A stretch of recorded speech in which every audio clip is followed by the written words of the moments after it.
Good morning or good afternoon. Welcome in. Hope you're doing well. Hope you had a good weekend. Hope you're off to a great start to the week. We got work to do.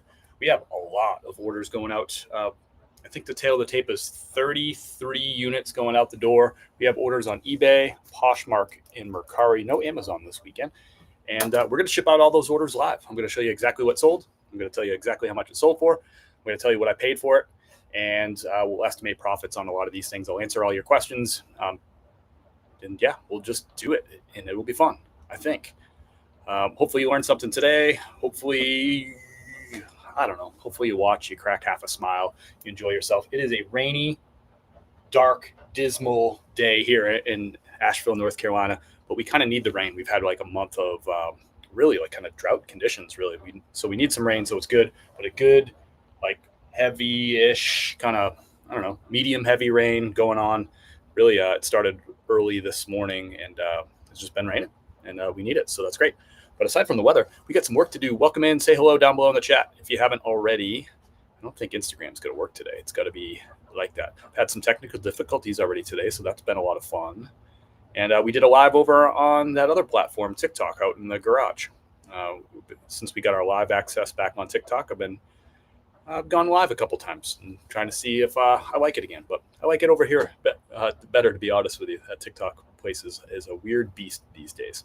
That's just my opinion. Welcome in Desert Rain. Welcome in Francis. If you like TikTok, that's cool too. Good afternoon, Hemlock. I used to love TikTok. They've just changed that platform so much. They've focused so much on TikTok Shop and so much on sponsored stuff that you just can't go, and it's not like it used to be. It used to be the best platform.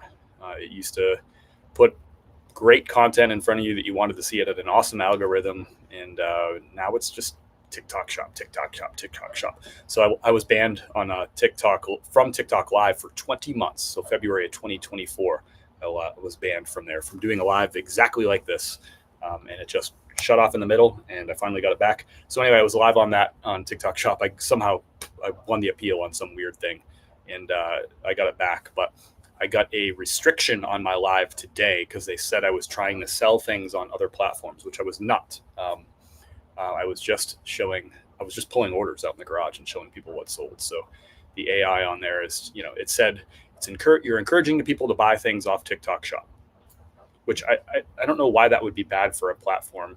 Even if I was encouraging people, why would the platform want to discourage small business commerce? It's crazy to me. But it is what it is. By the way, I can't sell used clothing on. They don't allow that on TikTok Shop. Anyway, it's not like I couldn't do it. Sold 4 items. Nice. I like that. Little cross listing on Poshmark. Good for you, MG. Yo, happy shipping. Packing the goods. What's up, brother? Yo, Holmes. So appreciate everybody being here. Let's get some work done. You're going to be the boss for just a moment. Let me know down below in the chat. Are we shipping eBay, Poshmark, or Mercari first? We're going to ship out all our orders. We have about 33 of them from the last 48 hours. It's almost like, gosh, that's like 0.75 orders per hour. That's pretty good, right? Yeah, that's pretty good. Anyway, let me know down below in the chat. First person to write eBay, Poshmark, Mercari, that's what we'll start with, but we will ship everything. For better or for worse, I'm going to show you everything it sold. I'll tell you how much it sold for. I'll tell you how much I paid for it. We'll estimate the profit on all these items, and we'll just talk about it. I see first in the chat, Erica with an emphatic eBay exclamation point, and Ella also wants, both of the E's want eBay, and Darlene wants eBay. So we'll go ahead and do that. Finally been able to get back to normal with my listing the past couple of weeks or so. Sadly, this weekend was slow for me. It happens, ups and downs. I've had roller coaster sales in October. I've had days in October where I sold 2 items. I've had days in October where I sold 4 items. I've had days in October where I've sold 17 items. I've had days in October where I've sold 18 items. It has been a roller coaster, more so than any October that we've ever had. We do have our government shut down right now, which creates a lot of uncertainty with a lot of people. People who understand the situation are uncertain. People who don't understand that the situation is uncertain. I think shutting down the government is the worst thing that our government can do to us, because it's like the easiest thing to like lose confidence in, like everyone across the board. Nobody likes the idea of shutting down the government.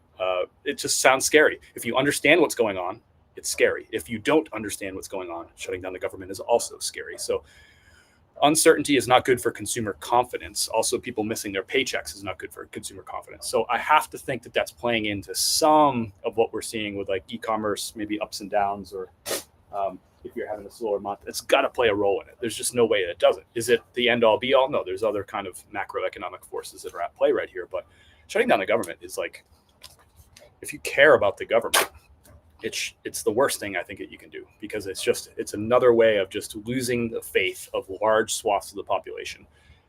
It just seems to anybody, again, to people who know what's going on, it seems like a really bad idea to shut down the government. To people who have no clue, it seems like a bad idea. It's like 100% of the people, I think, would not be fans of this.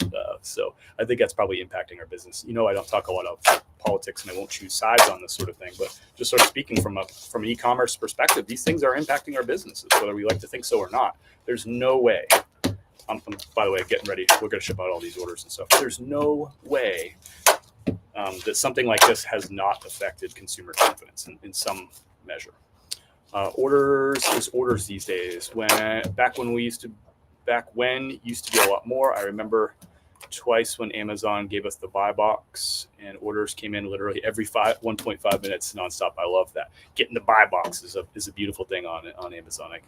I'm with you. Just came from the grocery store, $40 on a 9-pound turkey. Are they kidding? Let's see, $40 for a 9-pound. Yeah, turkey shouldn't be, what's that like? That's $5 a pound for turkey. I feel like I used to buy turkey when I worked in the restaurant business. I feel like we used to order turkey at like $1.09 a pound or $1.59 a pound. That seems like a real lot. Maybe my memory is just not right. You got it. We're going to do eBay for you. Y'all never trust government adhesive. Yeah, that is very true. We can all agree on that. My husband has not gotten paid. I'm so sorry for that. You know, I really am so sorry for that. It's just a horrible thing for humans, and it's a horrible thing for families to have to think about that. Yeesh. I'm really sorry.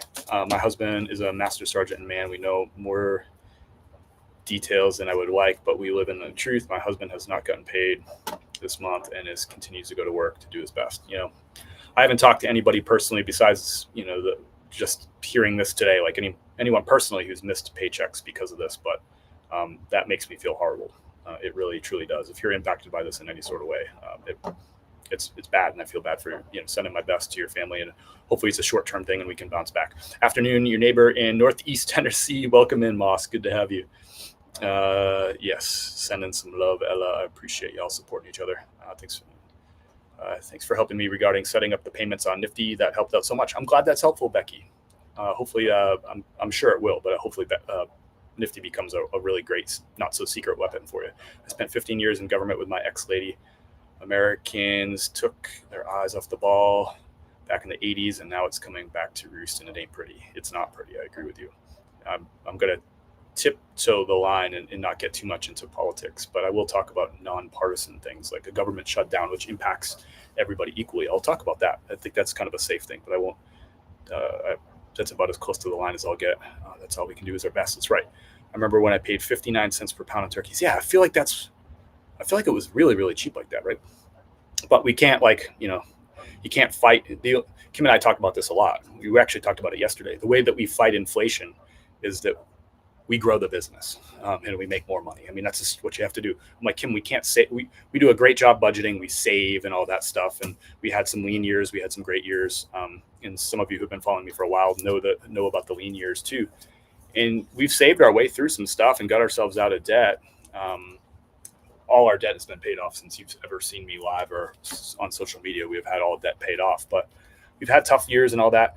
But I keep telling Kim, like, for now, we can't save our way out of inflation right now. There's just no way. Like, Kim will talk about like saving money at the grocery store and stuff. I'm like, that's great. I appreciate you doing that so much. But the thing that we really need to do is we need to grow the business. We need to grow the top line. We need to like more horsepower. And if we can earn more, then we're not going to be so worried about the price of turkey. And that's what we're focusing on. I'm not saying anybody else shouldn't save or should have the same perspective as me. I'm just telling you. Yeah, I appreciate y'all supporting each other. It's nice. Now SNAP food stamps are going to be held where children, that's crazy to me. I haven't really followed it too much and seen like all the repercussions of it, but stuff like that is just kind of wild to me. That's correct. Correct, Chemo. I agree with that. We gotta be united. My dad lives in Weaverville. Might need to thrift when I go see him now. Nice, Erica. Nice haircut. I like Weaverville. We were just up in that neck of the woods. I was looking down at Weaverville basically because we were up near Mount Mitchell, like up on the Parkway, up in the Black Mountains. And we were looking down on some of those, Barnardsville and Weaverville and Mars Hill out that direction. So, and then we came down. We actually were in Weaverville for like the very south part of Weaverville. We came down. What's the name of that road? It's called a highway, but it's not a highway. It's a windy, curvy mountain road. But we came down into southeast Weaverville on our way out from our hike on Saturday. If you care. We were thinking about stopping in Weaverville for food, but we ended up going back into Asheville for that, if you care. I like Weaverville. It's a great place. We have adopted a family whose dad's in service, families helping families. I like it. We got to get back to doing that kind of stuff. I love it. He started helping me when selling online, and he has been sourcing with me on the weekends. Nice. We're trying to hustle and do what we can to bring in some more income. God will provide, and we'll just continue to hustle. Yep. I like that there's no time for excuses. There's no time for whining and complaining. And I'm not saying that you're doing that. You're doing the right thing, Stephanie. You're getting out there. You're, pulling up your bootstraps, so to speak, right? And saying like, hey, the government ain't got to save us here. We got to save ourselves. And certainly I can appreciate that. And those of you who've been following me for a long period of time know my thoughts on can't wait for the government. You got to go do it. Save yourselves. We went through some tough stuff last year, right around this time, and we needed just to do it and look out for each other and look out for our neighbors and just work hard and get through it. And that's what happened. And we're really grateful for all the people who came and helped and supported us through all that. Prices for gas went from $3.79, and now I've seen gas for $2.79. Nice. Glad to see that you're getting some relief there on the gas price. Let's go ahead and get into some shipping. We're going to start with an order for. Let me see how we're going to do this. We're going to do this the other way. So I'm going to do something crazy, y'all. I'm going to do something crazy. Instead of starting with our oldest order that came in on Saturday afternoon, I'm going to do our most recent order and go that way. Only because the way I have all the stuff laid out on the floor, the oldest order, I'd have to step out. It would just be easier, trust me. So we're going to get crazy. We're going to start with the order that came in the soonest, which was right before this live came in this morning, a Psycho Bunny t-shirt for Drake. This is definitely for Drake, the rapper singer. I don't know if it is.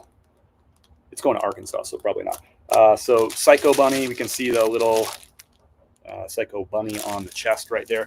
This sold for $45. I paid $20 for this.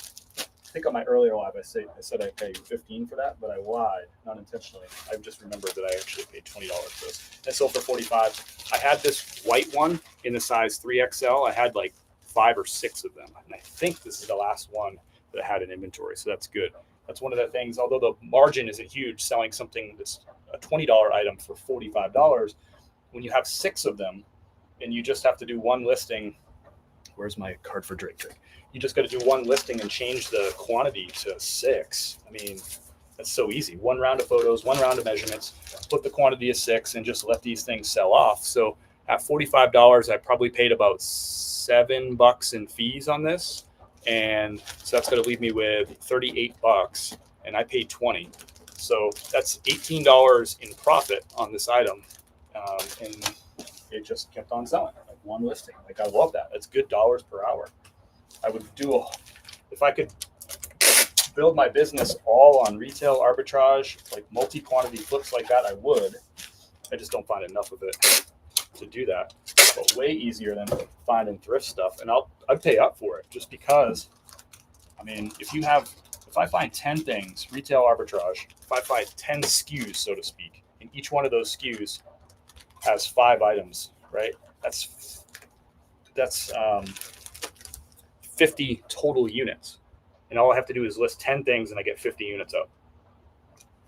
I can list 10 things in like an hour or so.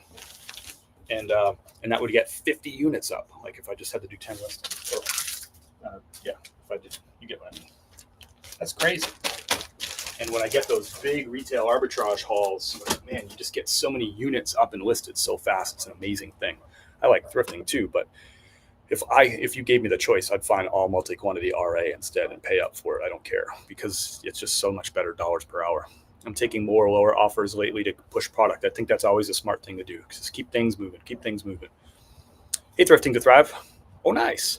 No excuses, 100%. I'm with you. Your attitude is stellar, Stephanie. I commend you. Keep fighting the fight. Love it. Supporting each other, calling out something good when you see it. All right. There's a lot of negativity out there. Let's be positive around here. Rodney, appreciate y'all. The Levi's 505, 36 by 30 on these. This is the most common Levi's model that I find, is the 505. Therefore, I probably sell more 505s than anything else, just because I find them more commonly. I don't think it's got the best sell-through rate. It's probably the other way around, just because there's so much supply of these. But anyway, these sold on a nifty best offer, $20.89.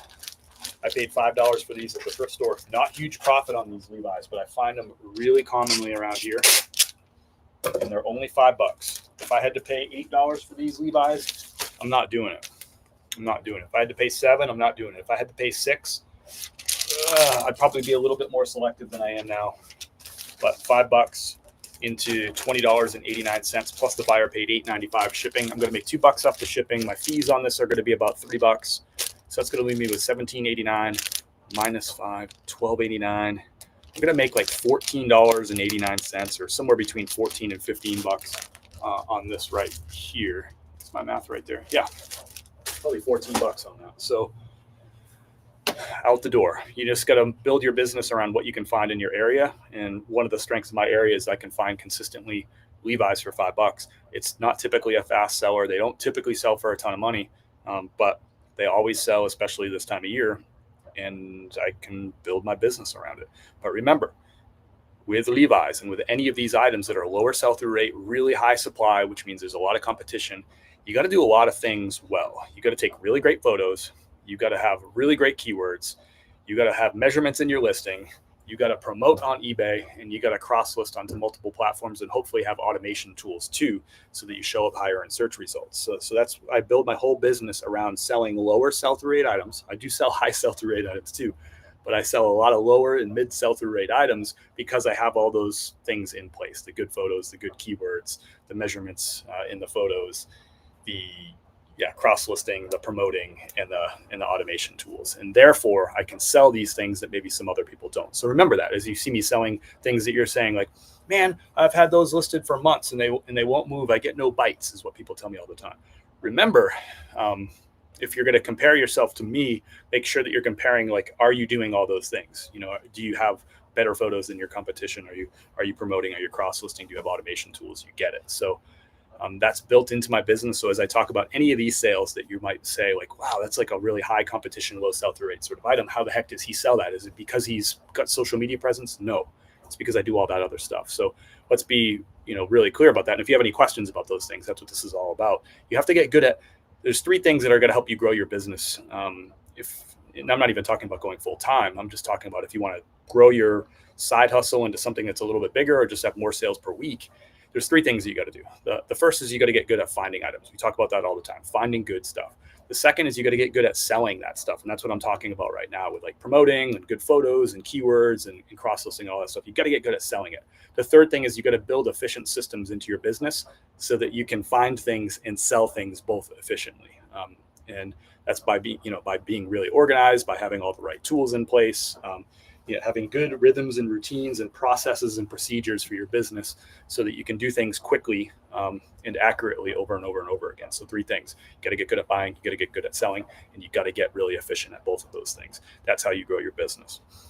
I missed that. Sorry. What kind of Levi's? 505s. Have you had any experience with Santarelli men's pants? I haven't. I don't know. I don't think I know that brand. Is it a good brand, Suzanne? 505s. That's right. Good morning. Hey, what's up? Nick and Renee in the house. Good. It's good to see you. 5785. I like it. Welcome in. Do you have a keywords list or ideas you could share? I'm getting better with this in this area. I want to grow in. I don't have a list because I can just do you one better. You can always just go straight to my eBay store and you can look at exactly all those things, which I think would be better than looking at just like a big, long, 'long list of words. Just check out my eBay store. I would say it's probably a better way to do it. You're welcome, Stephanie.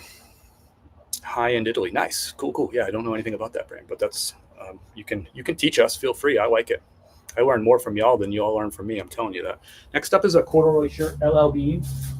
We gotta talk beyond the brand on this one. So there's some things going on this LL Bean that made this one sell pretty quickly, and let's talk about how quick it sold. So it sold for full asking price, $26.99.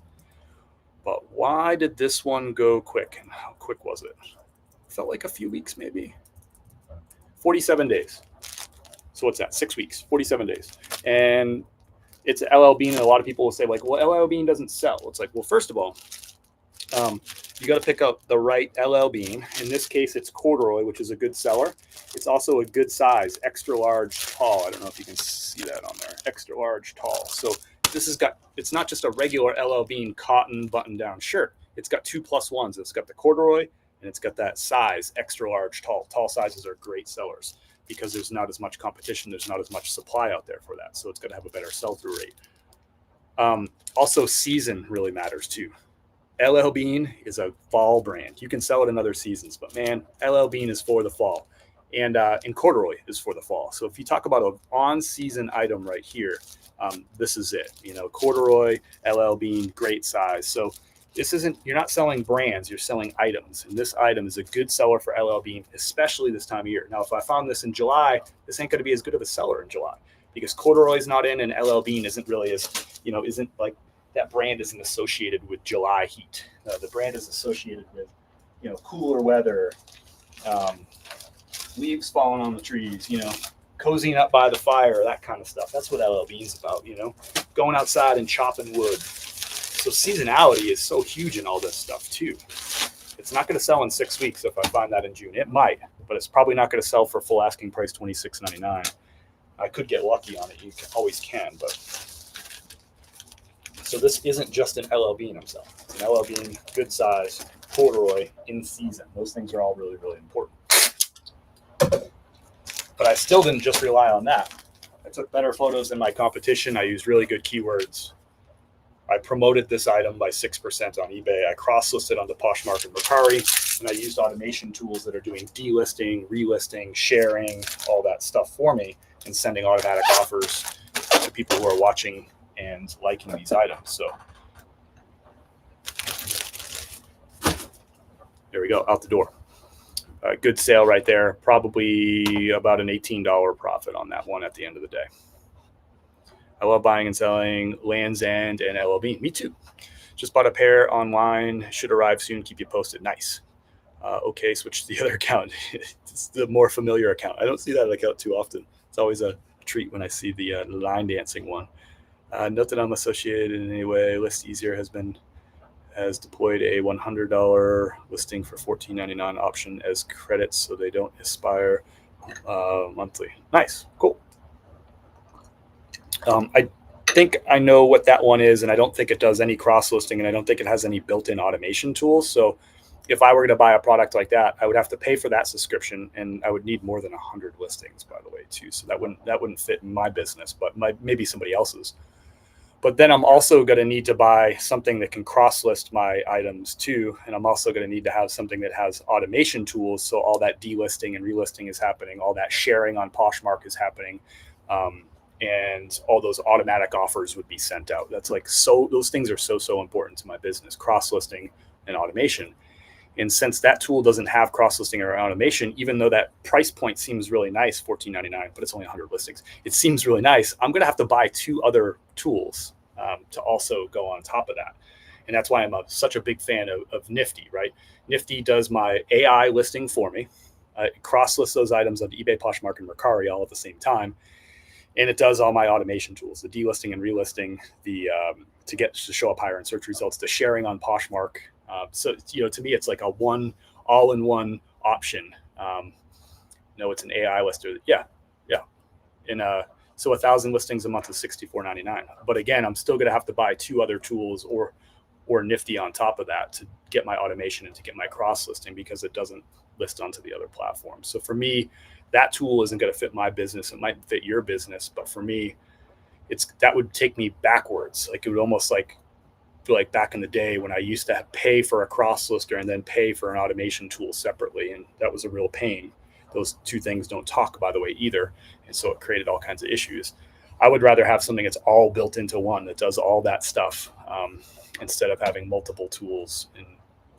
And my Nifty cost me $69.99 for all those tools. So I pay an extra $5 a month on top of what that AI lister price would be for me.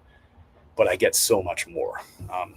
So even just today, we'll go over it. The amount of items that I sold just from the auto offers tool is crazy. It's probably like 10 or 12 of them. It might be more than that. I mean, this weekend, there was just so many of those auto offers that ended up in sales, which is huge for my business. That pays for the whole, this weekend paid for my whole Nifty subscription easily, just in the additional profits I made from just the auto offers tool, paid for my whole subscription. So we're talking about Nifty right now versus that other thing. I'm going to go ahead and drop. And again, I don't tell anybody what to do, but I'm just saying the suggestion for me to use that tool doesn't make sense when I already have a better tool.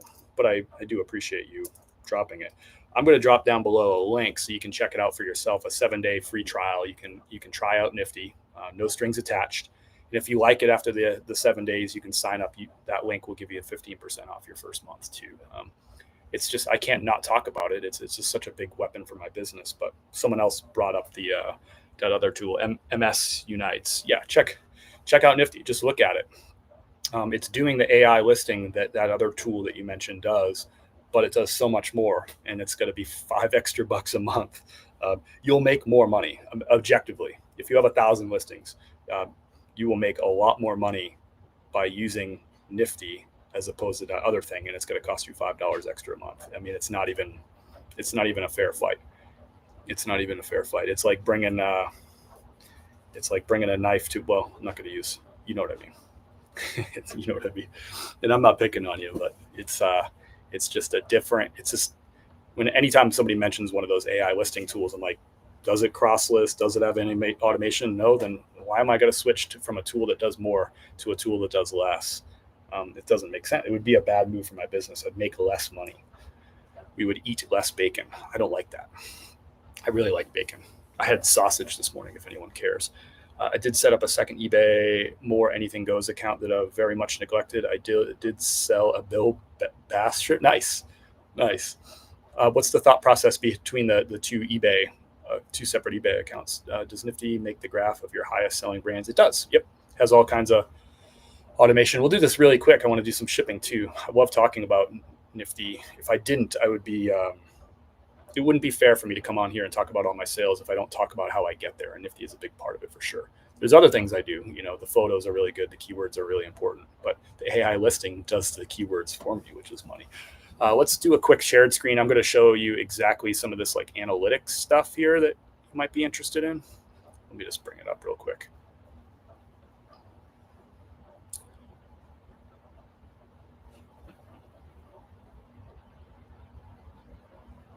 Okay.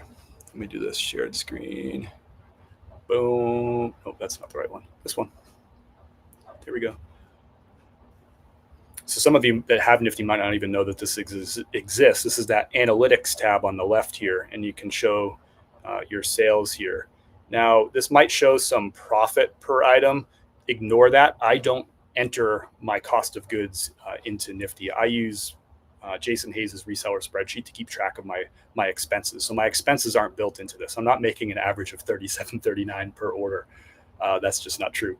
But if you did put in your cost of goods, it would, for each item, it would calculate all that. So you can see this is the last 4 weeks, the 29th through today, the 27th, 252 sales in that period of time. And my average sale price is $44.83. You can see this daily chart, which is showing revenue and profit. But again, remember, my profit is not accurate on here. You can see the amount of sales I got on Mercari, $190, is compared to Poshmark, 2.4K, and then eBay, 8.2K. So Mercari, not as important to my business. Poshmark, very important. I mean, 2.4K in sales this month is really helpful for me. You can see my top selling brands, my top selling categories, and you can see my average sale price on each of these platforms. So this is some of the analytics that shows you. Again, you can do profit and loss stuff in here. You can't pay attention to my cost of goods in here because you can see I haven't entered any, so it's going to be zero. But you can see really clearly all the sales right here, $10,000 in sales over the last 28 days. And so just short of a month. So really my last 30 days is somewhere around $12,000 in sales, or 11.8, I think. But this is a 28-day, 4-week snapshot right there. And you can see the exact orders. It tracks it. It's tracking the shipping collected. It's tracking the standard fees. And if you use the promoted fees, it's tracking that too. See that, like $394. So it can do all this, like this analytics stuff, or like cost of goods, expenses stuff. But I just have to use a different tool because I also sell on Amazon. I also sell on my own website, and I also sell on, what was I saying? Yeah, I sell on those two things. So Nifty would only track part of what I do, just because my business is a little bit more diverse than it used to be. So I'm going to stop that screen share. I just wanted to show you that. Does it backtrack for the sale you made before purchasing Nifty? That I don't know. You would have to ask Nifty customer service about that one. That would be a good question directly for them. The reason I can't answer that is because they didn't build. I've been running Nifty on my business since April of 2024. So I'm like 20. What is that? Like 9? How many months is that? 12. It's like 17 months ago, I guess. Maybe that's the number. 17 months. So they didn't have the analytics like that built in at that time. So yeah, so I couldn't tell you. Do you know what I mean? Because it didn't. So I don't know how that would work. By the time they built it in, I already had all kinds. Yeah, I just don't know. That would be a good one to ask for them. I'm not dodging the question. I just don't know. My main account is all computer-related merch. I was in delisted supply chain for years on end. I began selling in 1995 on eBay. It was called Auction Web. Nice. I like it. You've been around the block. I love it. What should I do to increase my sales on eBay? I currently have just over 100 listings. If you're not promoted, I don't really know anything about your business beside that you have just over 100 listings. So it's hard for me to give really specific advice, but I can give you some really blanket advice here. If you want better sale, like more sales, I would consider promoting on eBay. I would take a look at your photos and compare to your competition. So just do a search for whatever item that you have, like one of your items that you have listed, and look at the people who are showing up in search results above you and below you, right? Take a look at their listing quality. Are their photos really good? Where are you showing up in search results? But I think a real big key there is, are your photos better than your competition, or is your competition's photos better than yours? But yeah, how are they showing up in search results as compared to you? If you're searching for your items that you have for sale and other people are showing up way above yours and you're on page 4, then that's where something like promoting is going to come in, but also really good quality photos. So those would be 2 suggestions. But again, I don't really know much about your business, so it's hard to get really super specific, but those would be 2 things I would suggest. I already got to that one. Does it backtrack for the sale you made before purchasing Nifty? I don't know if I can, because the tool didn't exist at the time. I don't know. I don't think the question is irrelevant for me, because they didn't have this tool for like, I don't know, it was like 8 months ago or something when they came out with this tool. So there was like all, months and months and months before that. So I don't know.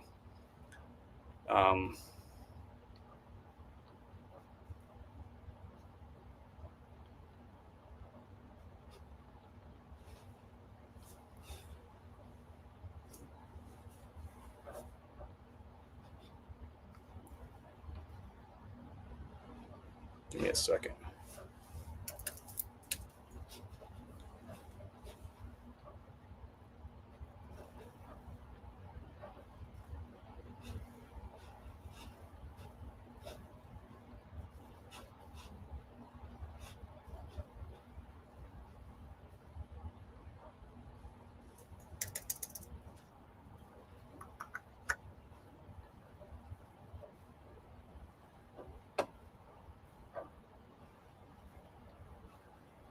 All right, I think I took care of that.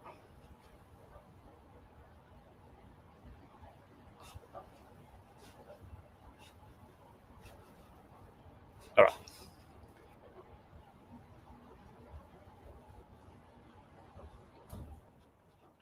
My main account. So sorry, I think that's the best thing. I would just reach right out to Nifty customer service, and they'll get back to you real quick with an answer. I wouldn't be able to give you that answer based on my history with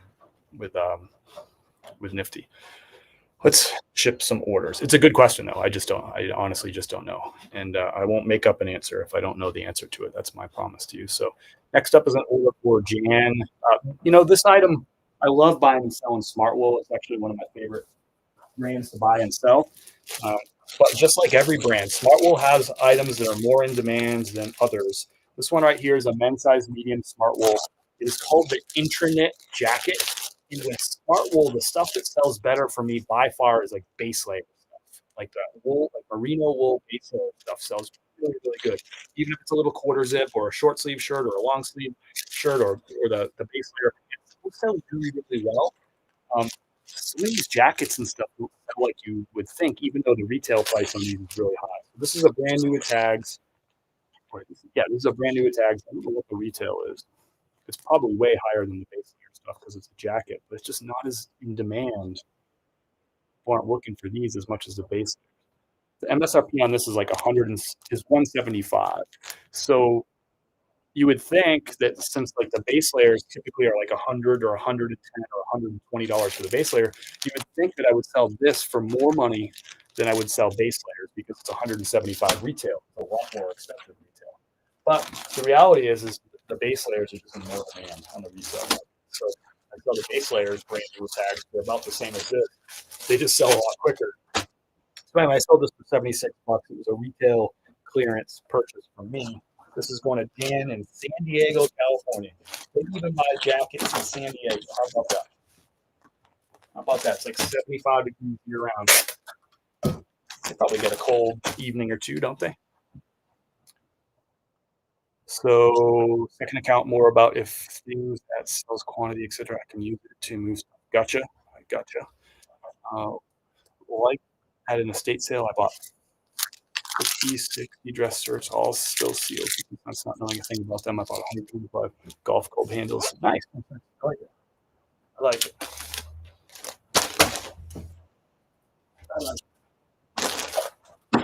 All right. The audio is muffled and cutting in and out. Is anybody else having issues with audio? Let me know if the audio is good, or if people can let me know, is audio good or is audio bad? Let me know down below in the chat. Help me out there. Caveat: I find the one dress shirt I shipped, I'd have to use a box for not having the right size. Gotcha. Got it. All right. Aubrey has got an order coming. So I don't buy. This is one of the things from Under Armour that I buy. I don't buy everything from Under Armour. It is not one of my favorite brands to buy and sell. But again, we don't sell brands, we sell items. And this is an Under Armour Drive pair of golf pants. The golf pants sell well for me. I think I've sold 8 pairs of Under Armour golf pants so far this year. And this one sold for best offer $20 on this, $20.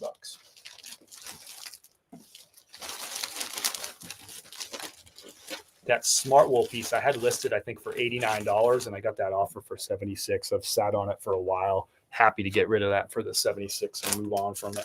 Even though Smartwool is a good brand, just like everything else, every other brand, there's certain things from each brand that sell better than others. And of course, seasonality comes into it too.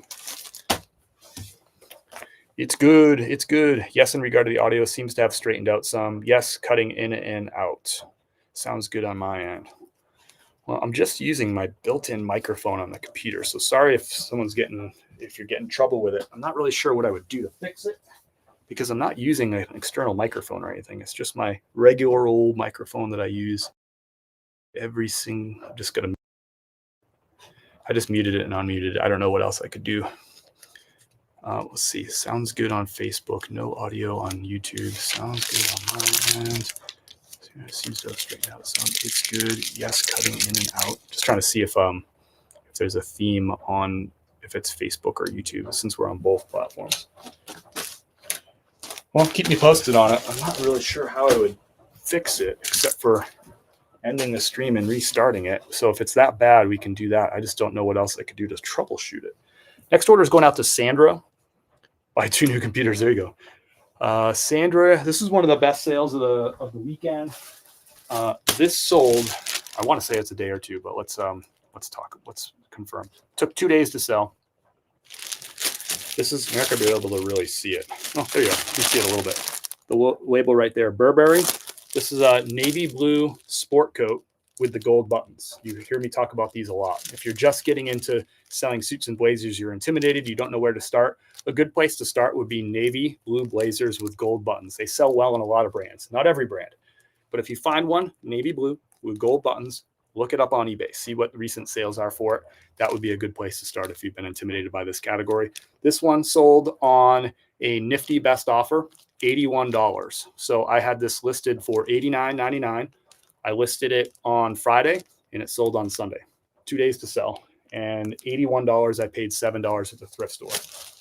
I also sold a Joseph K. Bank one that I shipped out, I think Saturday. Navy blue, gold buttons. Did a post about it. So if you're new, I can hear loud and clear. Thank you. YouTube here, it's fine. Thank you. It could be their internet, maybe. Is that vintage Burberry? It's modern Burberry. It seems okay now. It was just that one moment. Okay. I'm watching YouTube, no problem. Thank you all for that feedback. I appreciate it. I appreciate it. And thanks for whoever reported it. If it keeps happening, let me know if it gets bad again. Burberry out the door, $81. I paid $7. What's the profit on this? So roughly my fees on this are going to be like $14. So I'm going to make $2 on the shipping too. So let's see. Fees are 14. I got 81. That's going to bring it to 67. So I'm going to make $62 profit off of this blazer. I paid $7. I got my $7 back and $62 in profit after fees and shipping and all that. And the item only took 2 days to sell. I haven't even paid this credit card bill. I won't pay this credit card bill that I bought this on. That's not even going to be due for 45 more days, 48 more days. So profit in the account, and I haven't even paid for the item yet, technically. So I love that Burberry blazer. If your mic is Bluetooth, it's not Bluetooth. It's right through the computer. Nice on the modern. I have vintage raincoat. Nice. Woohoo on the Burb. Is that women's men's? Sorry if I didn't hear it. It was Burberry. Burberry. Just the Y, no S. Woohoo. All right. Next up is Nicholas. This is a very like right now this season kind of seller. Corduroy pants. Woolrich is one of those brands that's kind of built for the fall and the winter too. So I picked these up. Unfortunately, they had a small flaw, so I noted that in the item title in the description. I did a close-up photo with a pointer pointing right at the flaw on the item, and it sold for best offer $19 on eBay. I don't mean to pick up things with flaws most of the time, but like anybody else, I make mistakes. I get things home. I blast things under the photo lights, and you find all kinds of stuff that you didn't see when you were in the thrift store. It happens. Just list it. Be really clear about the flaws. Price it below the market. And in this case, you're going to have to just wait for October to come around when people are going to buy corduroys. Corduroy is not a hot seller in June and July. You'll sell some, but probably flawed ones or kind of like Woolrich isn't a high sell-through rate kind of model on corduroys. You're going to have to wait till in season to sell that kind of stuff. And I waited. And I got my sale. I paid $5 for these at the thrift store. They sold for $19. I'm not getting rich. But after fees, I'll probably make about $10 on that. I'm going to make $1 on shipping. I'll make $11 on that sale right there. So it is what it is. Picked up my first outer known question mark. Nice. I think that you meant exclamation point perhaps. Or are you not sure if you picked one up? That's awesome. Next up is for Joshua. Speaking of seasons, if you were to find Tommy Bahama shorts today, would you still post now? I post everything right away. There's always a chance that there's a buyer for everything all season. And actually these next two sales are a great example of off-season sales. So I just list them because they're definitely not going to sell if they're not listed. There's a 0% chance. But if I list them and there's a 5% chance it sells this month, that's great.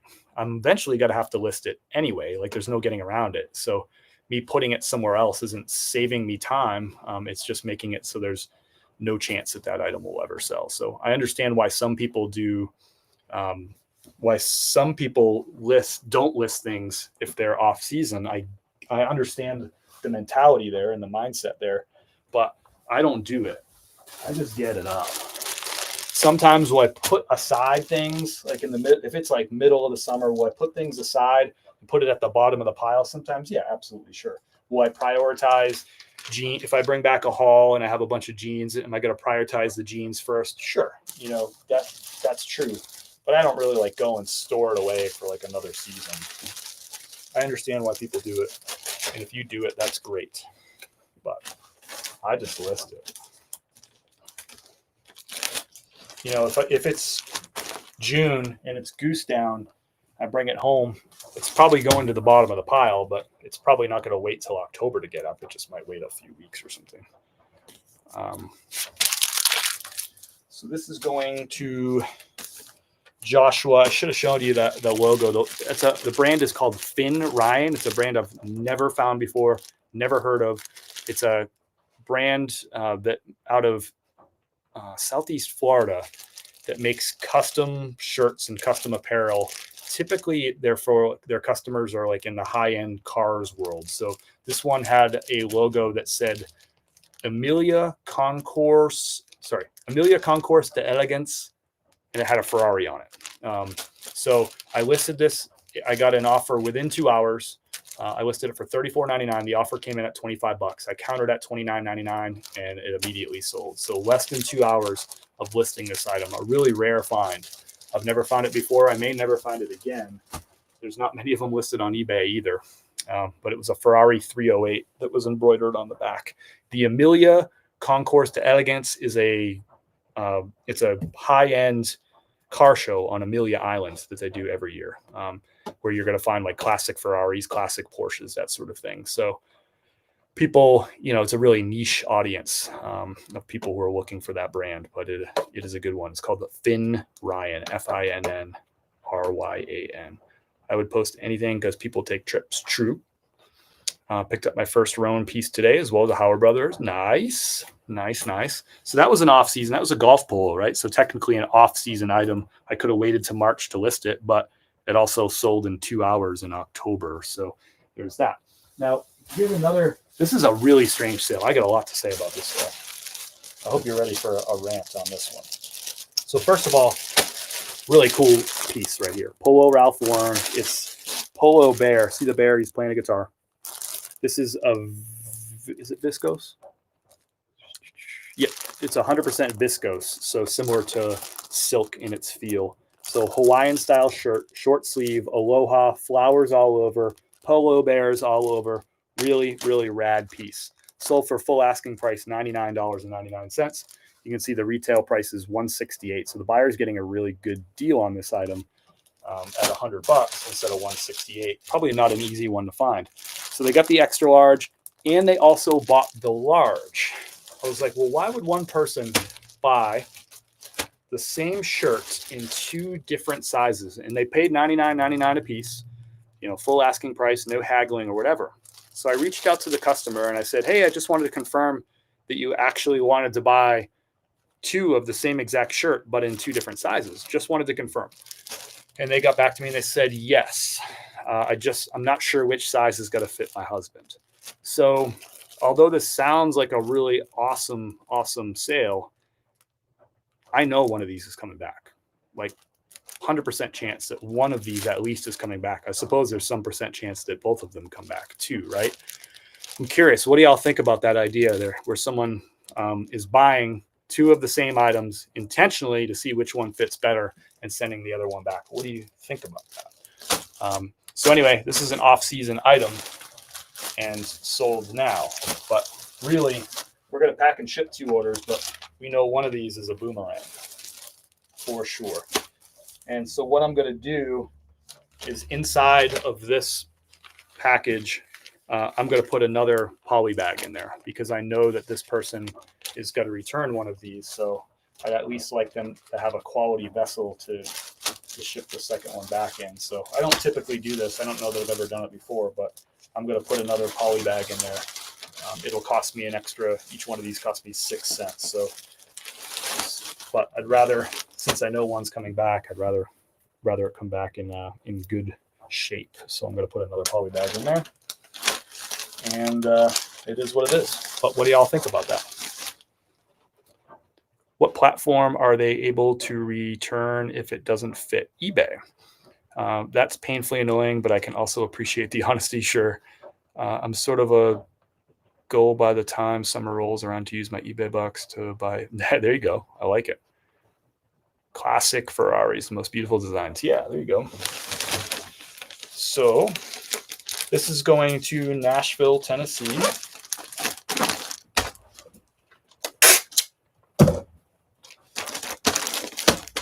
I'm at least happy that they didn't like haggle with me and like knock me down on price and then do the same thing. Is there a way to put whole eBay store on sale without having to click each one? Also, if I create a sale and have Nifty giving 10% off after 19 minutes, should I shut that off? So your second question, Donna, I'll just answer that one. That's an easy one. Well, that's up to you. You know the ramifications if you put it 10% off and then another 10% off on Nifty. So you just have to decide if that makes sense for you. I can't answer that question for you. The first part of the question, is there a way to put the whole eBay store on sale? Yeah, just go to your eBay. I have it bookmarked, but just go to your seller hub and go to marketing, right? Yeah, go to marketing and then go to discounts and then create a discount. And then you can, you can do your whole store if you want to, or you can do certain categories or whatever. But yep, you can do that. The second question, that's going to be up to you. What percentage of returns do you get? About 3%, somewhere in that vicinity is typically what I get. So that's going to Tara, and that ultimately will come back. One of those will come back from Tara. It is what it is, I guess. Curious your thoughts on that. Next up is Mike. Got an Untucket brand new with tags. Sold 3 brand new Untuckets over the weekend. I shipped the other 2 to the same customer on Poshmark on, what was that, Saturday. I shipped those out. So got another one right here. This is those ones were 3 extra large. This one's an extra large. And going to Mike in Fenton, Missouri.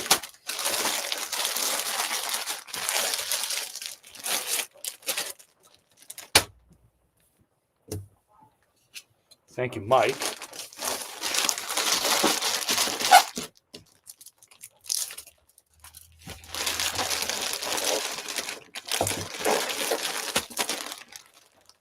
I have started seeing an uptick in the Untucket sales, and that's no surprise because most of them are button-up shirts, long sleeve, and that's what people tend to wear this time of year. Nice plaid patterns, right? So it's kind of got a fall vibe to most of the shirts.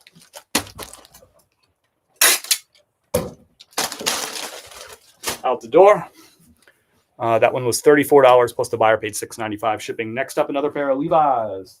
This is a pair of 550. These are the relaxed fit with a slightly tapered leg. 44 by 32, a big size on this. This sold on a Nifty best offer, $20.89. So again, this is an item that, so I guess I had this listed at 22. Did I have it listed at $22.99? Yeah, I had it listed at $22.99, and then Nifty sent a 10% off best offer, so it ended up going out the door for $20.89. Alan liked or watched this item, on eBay, and 10 minutes later, Nifty, my cross-lister, automatically sent that best offer. Love that. My not-so-secret weapon sending out offers for me. Does the Nifty mark things? Does that Nifty mark things down? So what I'm talking about is an auto offers, where I have it set up to automatically send 10% off offers to people who watch the item on eBay, who like the item on Poshmark or Mercari. It'll send them that automatic 10% off offer, and they can accept or reject it.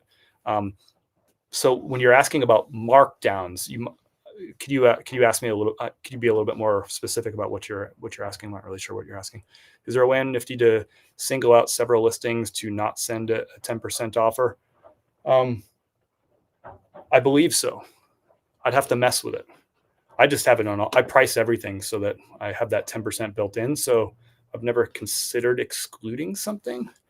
Is there a way to exclude the item? Let me just go into like the settings real quick.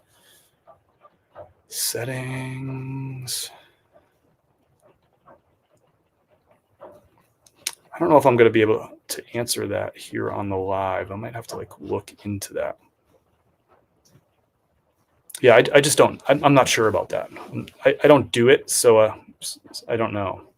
Sorry. Have you seen the new men's golf polo with stand-up collars? Maybe Collars & Co. Is that the one you're asking about? Hey, Lisa.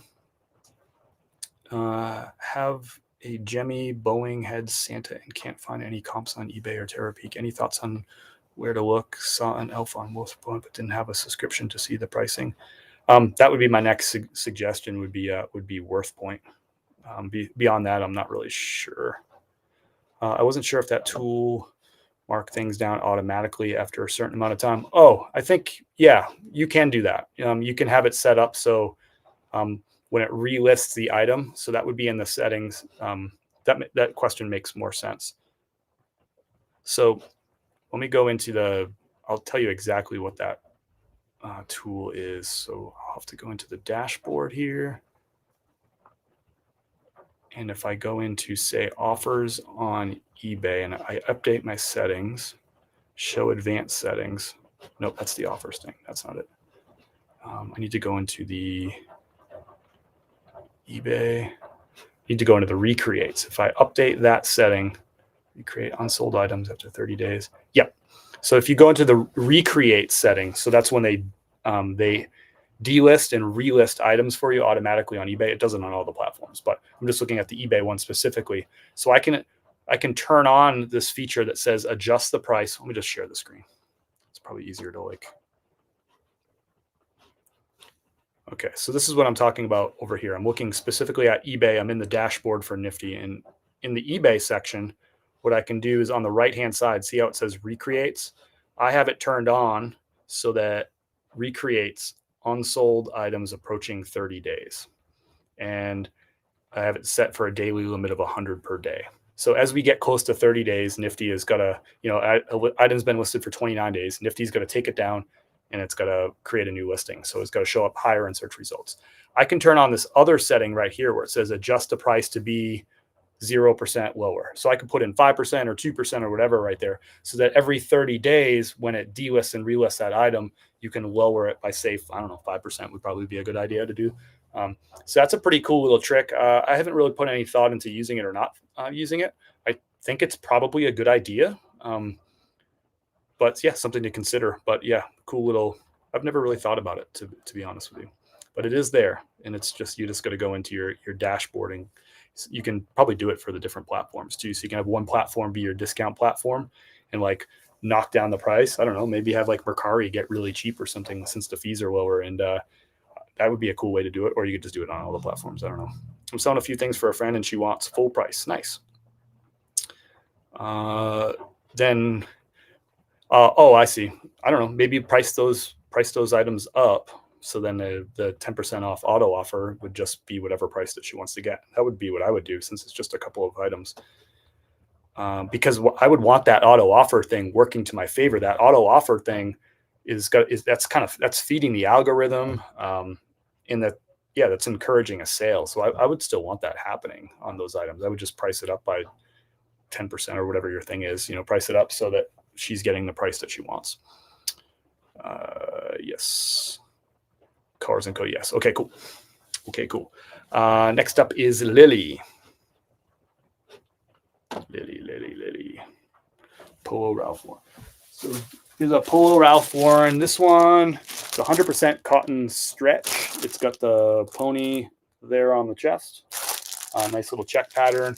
This sold on a Nifty best offer, $18.90. So I listed it for, what is that? $20.99.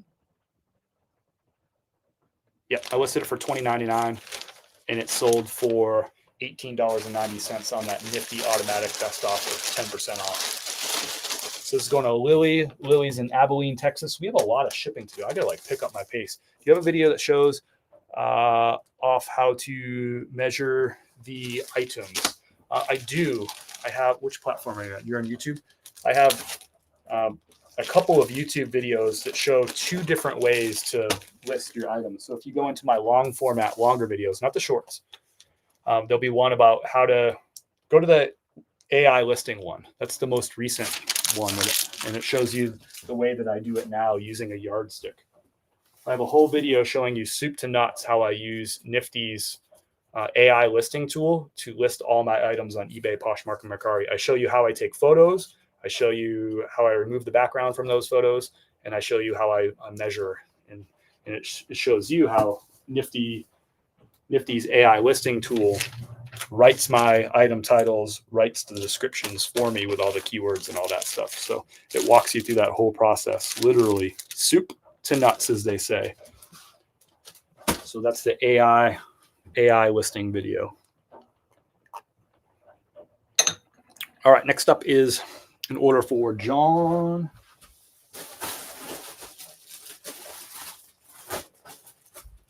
Right? Yeah, John. This saddlebred blazer was listed for how long? I'm asking you like you know. 3 days. So this sold in 3 days. Look at that pattern right there. Like big, bold, like navy blue and red plaid pattern. Saddlebred blazer. It's corduroy. And I just listed this. This sold on Saturday, so I listed it on Wednesday. 3 days to sell. And best offer, $44.99 on this. So I paid $7, sold for $44.99. Out the door in a couple of days. I freaking love it. So I had it listed for $49.99, which is about what the market price is. The buyer came in with a $40 offer, and I countered at $44.99, so $5 off. I sent that offer. That wasn't Nifty. I did all the work on this one. Although Nifty listed it, the AI tool listed it technically. So that's going to John. John's in Round Rock, Tejas. Back-to-back Texas sales. So love this. My fees on this will be probably about $7. So that leaves me with 38. I paid 7, so that's leaves me with 31. But I also made $2 on the shipping. The buyer paid $9.95 shipping. So that's $33 profit on this after all shipping and fees and my initial cost of goods. So to get a quick sale out the door in 3 days, I haven't paid the credit card bill on that purchase yet. I love it. Makes me so happy. Corduroy blazers. It's the time of year. What's up, Costanza Shop in the house? You're welcome. Have you been finding things okay down by you as usual? Much slower lately. Much slower. My average number of pieces I'm taking out of a store on each visit is more like it's 5 or 6 right now. When it should be, that average should be more like 12 plus, and I should be having some stores that give me 15 to 20 with some regularity, and I'm not getting that lately. It has been very, very slow for me. I had a couple of videos sort of recently, like a couple months back, where I showed a 34 items that I pulled from one thrift store, but that was August. And then I did another video where I pulled 18 items from one thrift store, but that might have been August too, or early September. So it's been a while. Sorry that you're having a tough time. Can't find saddlebred in my area at all. Sorry, Donna. Saddlebred. Next up is for Edwin. This is a Polo Ralph Lauren, brand new with tags, 3XB. I found 6 or 8 of these back to back on the same rack, retail clearance. And they're most of them are different sizes. There's 2 extra big, 3 extra big, 3XL, 2XL tall. It's still easy. I still use the same cover photo. And the front and back photos and stuff are all the same. I just take close-up photos of the different tags. And I have to measure each one. So it still saves me a little bit of time when I find them in different sizes. I wish they were all the same size. That would have been freaking money. But Anyway, this sold for $50. My average buy cost on these was, some of them are 22 and some of them are 25. So my average buy cost is $23.50. This sold for $50. This is going to Edwin. It's a long sleeve polo, 3XV.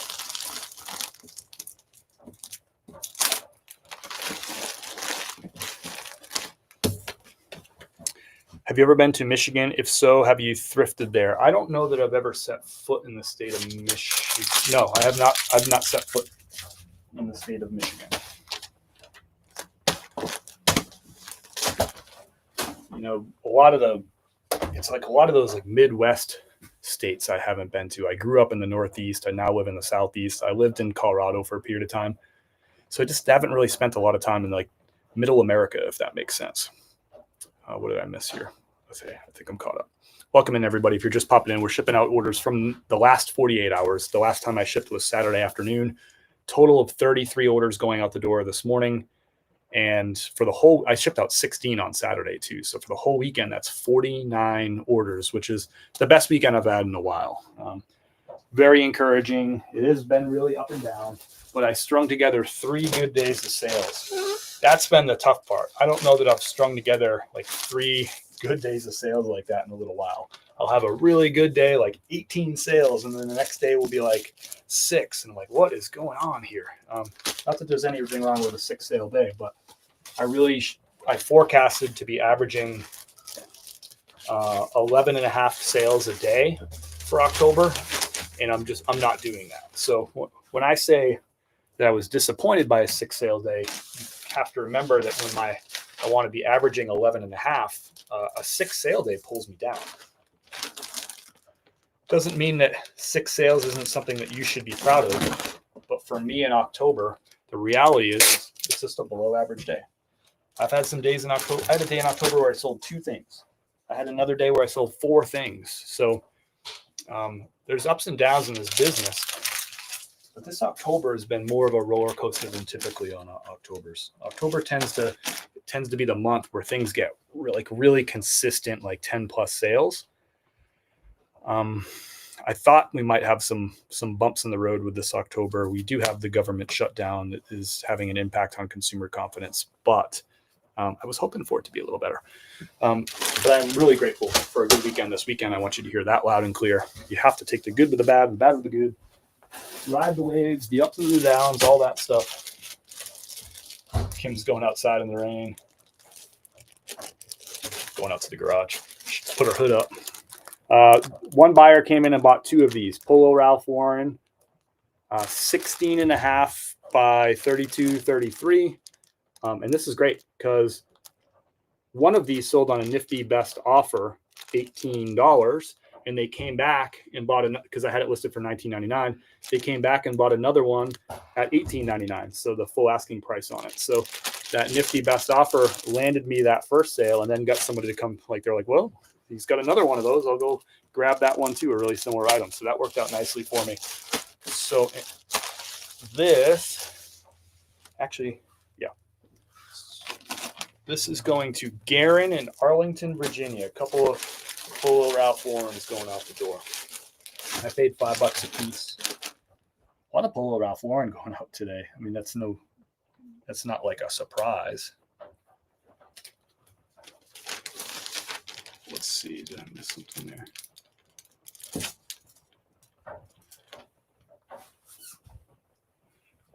I didn't even show you that last sale, did I? I just packed up a sale and didn't even tell you about it. It was a vintage Arkansas Razorbacks windbreaker. I should have showed you. Did I not show you that? I didn't talk about it. It sold for $27 on a best offer. And that was actually a nifty best offer. I had it priced at $29.99 and a nifty best offer for $27 on that vintage Razorbacks Arkansas pullover. I just packed it up and I don't even think I showed it to you. Did I? Anyway, cool sale. I bought it for $5. If you know my reselling sensei, Jason Hayes, he is an Arkansas Razorbacks fan, and he lives in Fayetteville, Arkansas. So I remember sending him a photo of that when I found it at the thrift store. And I sent him a photo of the sale too. He's like, how did that not sell for $200? Pretty funny. All right, so that was a good little bundle sale, 2 Polo Ralph Lauren's. This is another good sale right here. So everybody asks me, not everybody, a lot of y'all have asked me over the years, over and over and over, I get this question all the time, do you have a list of brands that I should be looking at the thrift store? The problem with that is if I gave you a list of brands, either way, it's going to piss you off. So I'm going to give you a list of brands that's, if I excluded Stafford from that list of brands, this here is a big, long wool top coat. It's sold for $39.99. It's like one of those top coats that goes down to your knees, men's jacket, size 42R, a wool blend top coat, classic black, right? With the, the big buttons in the front, single-breasted one. So you'd be mad at me if I didn't include Stafford on that list. You'd be like, well, why did you not have Stafford on that list? And you're showing me a $40 Stafford sale.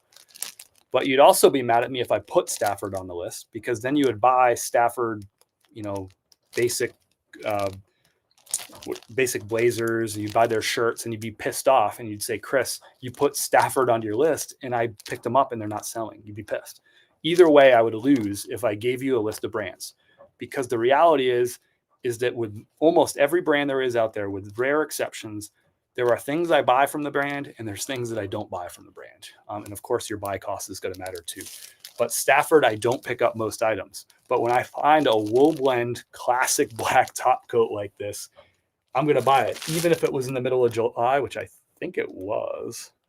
I'm still going to buy it because I know we're going to get to October, maybe November for an item like this. It's a true kind of winter jacket. Yeah, I found it July the 29th of this year. And I knew this isn't going to sell right away. It's going to wait until October or November. And it sold for $40. I paid $10 for this. So 10 into 40. I profit on that, probably paid about $8 in fees on it. So that's going to leave me with 32.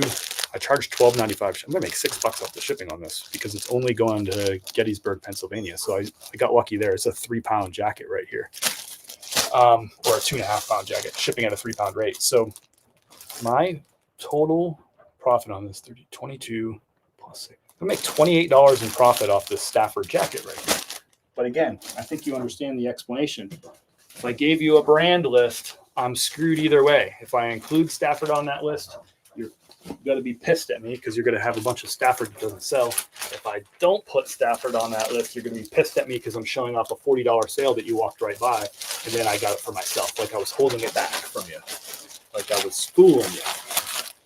So that's why I don't offer a list of brands, and I don't answer that question, like what brand should I pick up? Like, well, depends on what the item is from the brand. It depends on what season it is. It depends on how much you're going to have to pay for that item. It depends on what kind of storage situation you have. Some of you might not want to have an item like this take up, so much space for, how long did it take to sell?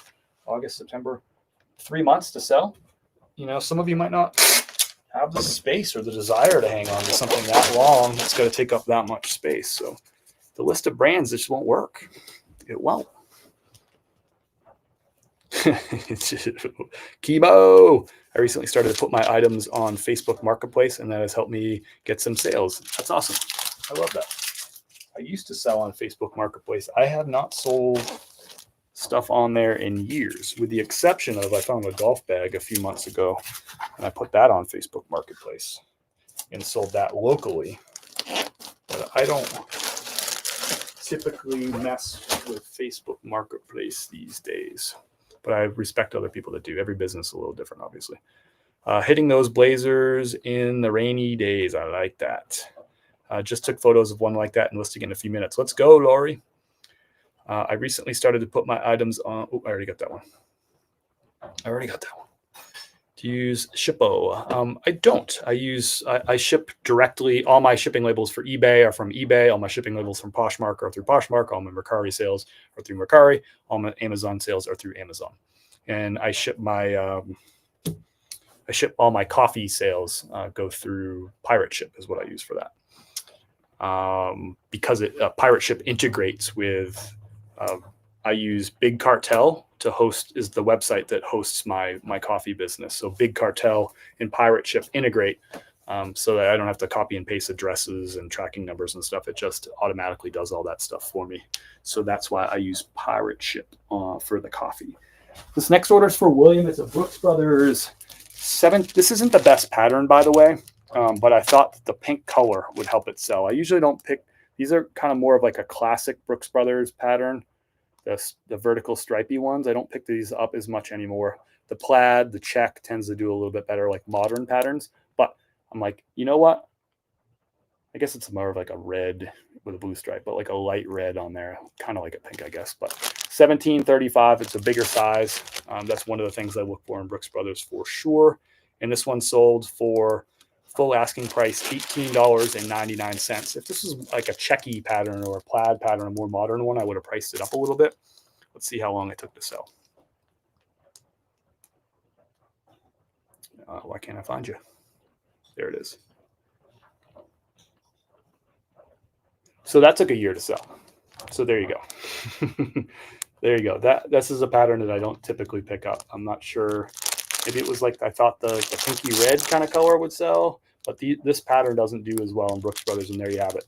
It took 373 days to sell, but it did sell for full asking price, $18.99.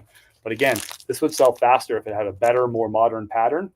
I could price it at $21.99 and sell it in like a month, as opposed to this pattern right here. It takes a year, and I priced it at $18.99. So another example of, you really gotta like really hone in on stuff, especially if you're going to be like messing with mediocre brands like Brooks Brothers. Brooks Brothers is a great brand, it's a quality brand, but mediocre reselling brand Brooks Brothers.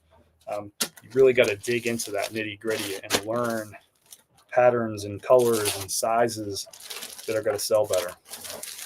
That part takes some time.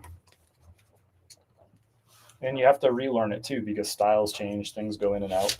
Honestly, that stripy pattern is coming back in, which is kind of interesting.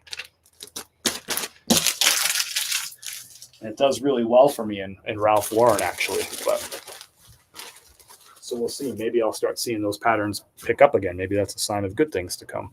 But for a while, that pattern was just not a good selling pattern. That one took a year. Then I shouldn't be too upset about things not selling in less than 3 months. Yeah, especially if you're buying stuff out of season. If you're buying flannel shirts in April, if you're expecting those things to sell in less than 3 months, I don't think that's super realistic. What are your flat rates like per pound?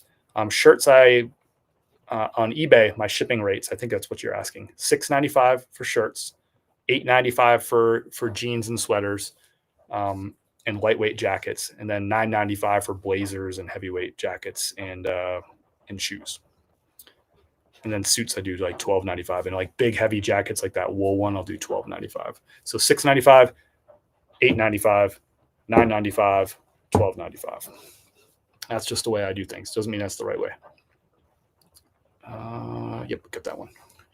Next up is Thomas. Polo Ralph Lauren Performance.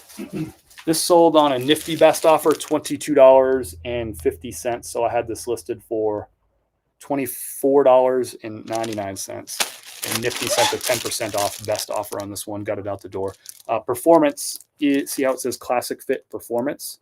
That performance means it's either nylon or polyester or both, and usually some spandex in there too. So that means it's moisture wicking, it's quick dry, it's lightweight, it's easy care, all those keywords, whatever. But people look for those performance ones because it is a moisture wicking piece, right? Some people like that stuff for their dress shirts. And they usually sell faster, and they usually sell for a few extra bucks as compared to the typical Polo Ralph Lauren. Now, I used to price them a lot different than the cotton Polo Ralph Lauren, but I've found that they don't sell as well when I price them way up. But if I price them a few dollars higher, they do pretty well. Otherwise, they can kind of sit around.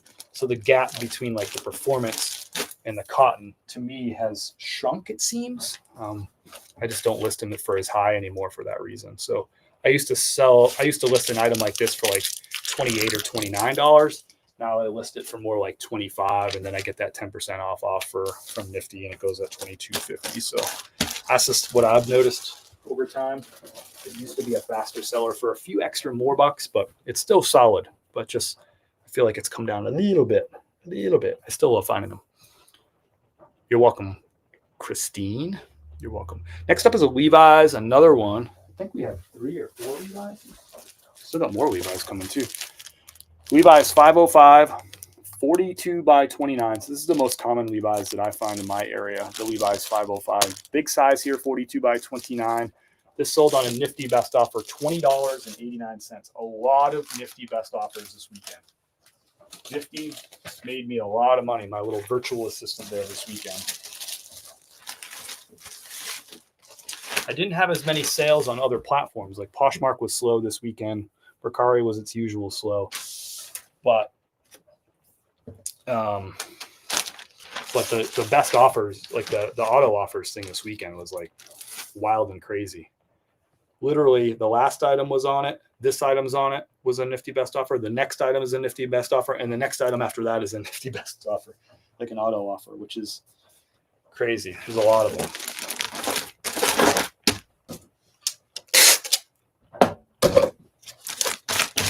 And it's easy for me to know that because I don't price it. Like this sold for $20.89. I don't use 89 as like as a price. I use 99, so I know that was on an auto offer for that reason. So this sold to Glenn. I paid $5 for these at a thrift store. Sold for $20.89 on those 505s. I don't think that was a quick sale. I'll double check. Most of my Levi's aren't like fast sellers. I sell a lot of Levi's, but I want to emphasize, like, I don't sell them fast. Typically, that pair took 163 days to sell. So what's that? That's 5 months to sell. I picked them up in May, which is really not jean season at all. And they sold in October on the 25th, which is jean season. So those sold on Saturday. So that's why I'm doing that 90 Levi's sold in 90 days challenge, September, October, November, because this is Levi's season. I wouldn't do that challenge in the summertime because, well, it would be a letdown. Next up is an order for Alani. Alani got herself a North Face Denali fleece. This sold really quickly. And I did a video on this piece, and I was expecting to get comments on this about how it will never sell. It'll take forever. Oh, wait a minute. I picked up another one like a week ago. This one took 2 months to sell, which is still great. I picked it up in August, which is not really like heavy fleece type of season. It took 2 months to sell. I picked up another Denali this past week, and I did a video about it. And I expected people to say like, that'll never sell and you'll never get that much money and whatever. I just didn't get those comments. But anyway, the North Face Denali fleece is a model that I always look for. It sells a little bit better than some of their other stuff. Not all North Face is made the same. That's the same with Patagonia or really any brand. North Face, years and years and years, you'll hear people say like, oh, North Face got really cheap. Well, what happened is North Face used to only be really high end. They only had like good high end outdoor gear. But then as a brand grows, right, you typically find new distribution channels. You typically find your way into places like Macy's, which brings your brand down. And you find yourself in like places like Dick's, which brings your brand down even more, Dick's Sporting Goods.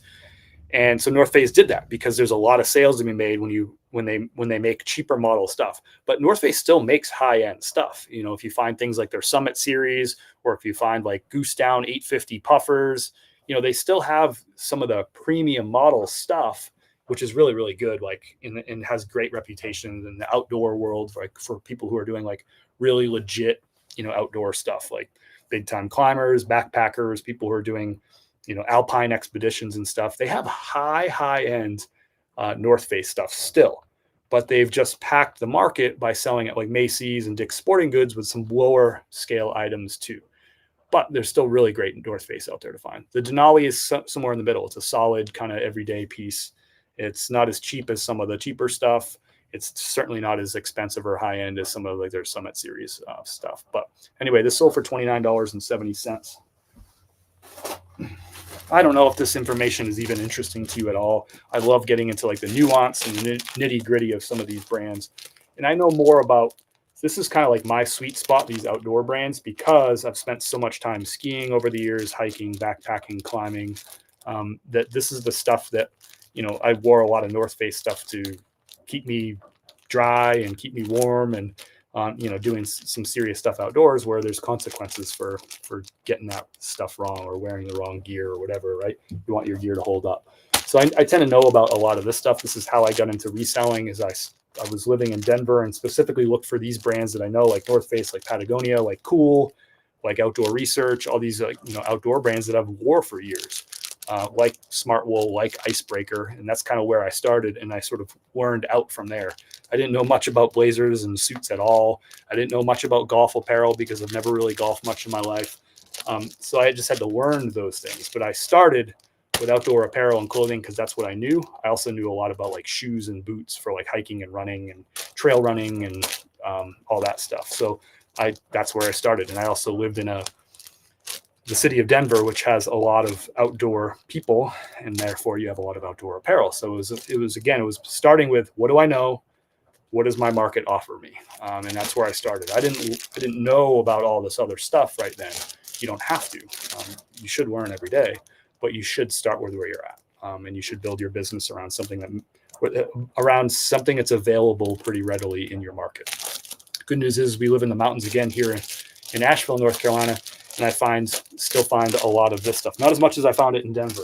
This is like high-end outdoor gear. I still find it here, just not as much as out there. There's more money in Denver than there is in Asheville. So there's that. When North Face and Patagonia and Cool and Arc'teryx, when that stuff hits the racks here in Asheville, people around here, they know that stuff. It bounces off the racks, like as soon as it goes on the rack, there's someone that's grabbing it. And it's just kind of built into the culture around here. So I do find it a lot, but it's super competitive. And the consumers who are just, shopping, for themselves for cheap stuff, they know this stuff and they buy it for themselves too. So I'm not just competing with resellers on stuff like this. I'm competing with consumers that really know my niche really well, which is why I don't just have one niche now, why I've sort of grown off and I've learned a whole bunch of other apparel sort of areas. You'll notice that I don't sell as much shoes as I used to. If you've been following me for a long time, I used to find a ton of shoes in Denver, and I found more in Tampa than I do now here in Asheville. But I still didn't find very many in Tampa either. In Denver, I found tons of shoes and boots, and that was a huge part of my business. Maybe like 30 or 40% of my business at one point. Now it's like 10% of my business or something like that, 5% maybe. Next up is my last eBay order, but we got Poshmark and Mercari coming after this. So also, I haven't done this yet.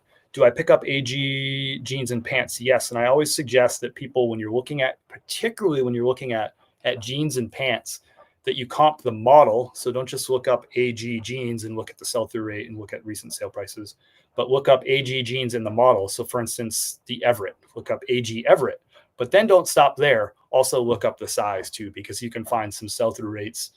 You can find some pockets of some really good sell-through rates on certain sizes in jeans and pants. So don't just comp AG, comp the model and comp the size. And I make decisions based on that information, not just the brand with pants. Do you list same time every day? I list sometimes in the morning, other days nighttime, but I do list 7 every day. But I wanted to know if the algorithm is better, if there's a set time schedule. So you're going to get a million different opinions about the algorithm, Costanza. And the reason is that nobody truly knows what an algorithm is. Just a formula. Nobody truly knows what the formula is. They can claim they know, they can say like, this is what I think it is. If they say with confidence, this is what the algorithm is, it's just a black cauldron. It's witch magic. Nobody really knows, but there is a formula. And the formula does respect activity. And I can say that with confidence. Exactly how it works, I don't know, but it respects activity. So the fact that you're listing daily matters to some degree. The fact that you're sending offers and responding to offers, all that is activity. It's telling eBay that this item is what, and it says like when there's an offer and a counter offer, that tells eBay like, hey, this item's in demand. Somebody's interested in it. And we have millions of things listed on our platform. But if this one has demand, we want that item to show up higher. So, just basic stuff. So to me, listing on a regular basis makes some sense, and having, constantly having offers going on. And, that's why I like something like Nifty, and it makes sense. That's why I think the delist and relist every single day is important. So if you ask me time of day, my answer to you is, well, there isn't a time of day that my listings go up, because Nifty all day and all night is doing my cross listing. And I could show you like literally what's happening like right now on Nifty. I'll share the screen right here.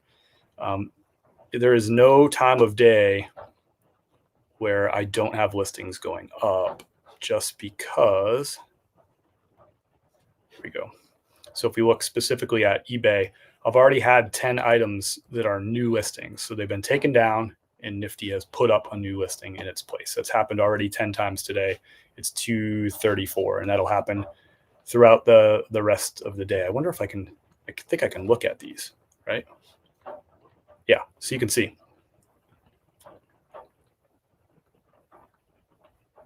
I'll start with, today's the 27th, right? So it's happening. 6:55, 7:06, 7:15, 7:25, 7:36, right? And it just does them in these little batches, and it tries to do it like it's acting like a human, like it's listing them every 10 or 9, 10 or 11 minutes. So it's like a more organic process happening, like it's actually a human and not a bot, right? So that's happening all day. And it's also going to happen on, that's happening on Poshmark too, right? I don't do the delist and relist anymore on Poshmark. Well, the Poshmark's having all that weird stuff, but you can see like the auto offers are happening all day. The offers are being sent all day. The shares are the big thing for Poshmark. That's why there's been 1,773 shares already today on Poshmark. It'll do that 4,400 times, you can see, throughout the course of the day. So anyhow, that's that. So I don't really worry about time of day. I'm showing you that because just to sort of like nail down the point that for me, it doesn't matter, because I have a tool that's sort of doing it. So if you said like, well, do you have more success listing in the morning than the night? It's like, well, there's never a time where there's not listings going up in the morning and at the night. So it's impossible to answer that question. My gut tells me it probably doesn't matter. Just get your listings up. Don't overthink things. List them when it's most convenient for you, I think, is probably the best answer to that. And that's kind of where I stand on that sort of thing. Hope that helps. Let me know if you have follow-up questions, Costanza. Where were we? Last to eBay, and then we're going to switch over to Poshmark and Mercari. So here's a Pendleton. The book on Pendleton is typically that you want, if you're just going to use broad brushstrokes, buy the wool stuff, ignore the other stuff. Typically the wool is what you're looking for in Pendleton. That's what their whole brand is based on. Does that mean their cotton shirts suck and aren't good quality? No, they're great quality. They're cotton shirts, but the resale market doesn't value it the same. It really, people want the wool stuff. Now this isn't wool. This is fleece. So Chris, why the heck did I buy this? Well, it's got this little insert right here. There are exceptions to rules of thumb, right?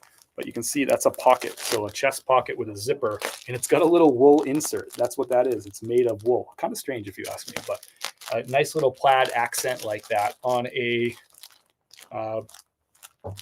like a polyester fleece, like little Sherpa vest. Anyway, sold on a Nifty best offer, $31.50. So I think it's good to have, as you're learning, it's good to have rules of thumb, like only pick up Pendleton if it's wool. And I think that's smart. But then as you grow from there, you'll start learning like other things that might really sell well from that brand that are kind of like little niche little pocket things, Now, if this was cotton, I'm probably not picking it up, but a nice like Sherpa fleece like this. And again, it had that like little wool insert with the plaid. I just think that this is kind of like a unique one that is worth picking up, even though it's not really a fully wool. Hope that makes sense. There's always like another level of nuance, which I try to share as much as I possibly can with you. But if we're going to do the 10,000 foot aerial view, what's the best things to pick up from Pendleton? Pick up the wool stuff, leave the other stuff, and that's good. But also I found like a linen piece Pendleton that sold really fast this summer. It was a women's like dress, shirt dress kind of thing. And that sold really fast, and it was linen. So, There are little pockets, but we ask for broad brushstroke. If you're just getting going, I think the wool stuff is the way to go. You're welcome, Costanza. I don't know if that's helpful, but get your listings up whenever it makes sense for you. Don't overthink it. Take great photos. Promote on eBay. Have great keywords. I think the fundamentals, sticking to the fundamentals is usually the best answer. All right. Next up, Poshmark. We'll go in reverse chronological order. This is the sale that came in right before I went live. I listed these. Pretty sure this is the pair I listed yesterday. Let's just confirm that before I go crazy. Yep. I listed these yesterday around noontime, and they sold, I don't know, around 11 o'clock today. So a little less than 24 hours on this. Most Levi's doesn't sell this quick, although if they were going to sell quick, this is the time of year that they're going to sell quick. Levi's 511 Slim 36 by 32. And these sold on Poshmark on a nifty best offer of $19 first thing this morning. I had them listed for $21. We're going to use, since we're on Poshmark, we're going to use these new Ground Advantage. I'm going to use these big overkill ones because I have 6 cases of these that I got delivered. I didn't want 6 cases, but they sent me 6 cases. So we'll ship these out. These are the free USPS Ground Advantage supplies. Courtesy of the deal with Poshmark and USPS, they've recently changed from Priority to Ground Advantage, and they now offer these free shipping supplies. So this is for Poshmark sellers. If you would like to get the instructions on how to, because they're not on the website, you have to order them, you have to email them, or you have to call them to put in this order. If you want those instructions sent to your DMs, all you have to do is comment anytime during this live, or even if you're watching on the recording, by the way. If you comment below, tell me, those 2 words, tell me, I'll automatically send you the instructions on how to order this. And it will tell you in that message that I send you, it'll tell you exactly what are the items that they have available, what are the sizes and all that stuff, and the order quantities. It'll give you all the information that you need to order these for your Poshmark. So just write that down below in the chat. Tell me. And I have a bot that will automatically send you a message and respond to you. There you go, Carrie. That's in your inbox right now. And it's literally got step by step exactly what you need to do. So these 511s, these are going to Lavelle. Thank you, Lavelle. These are going to Georgia.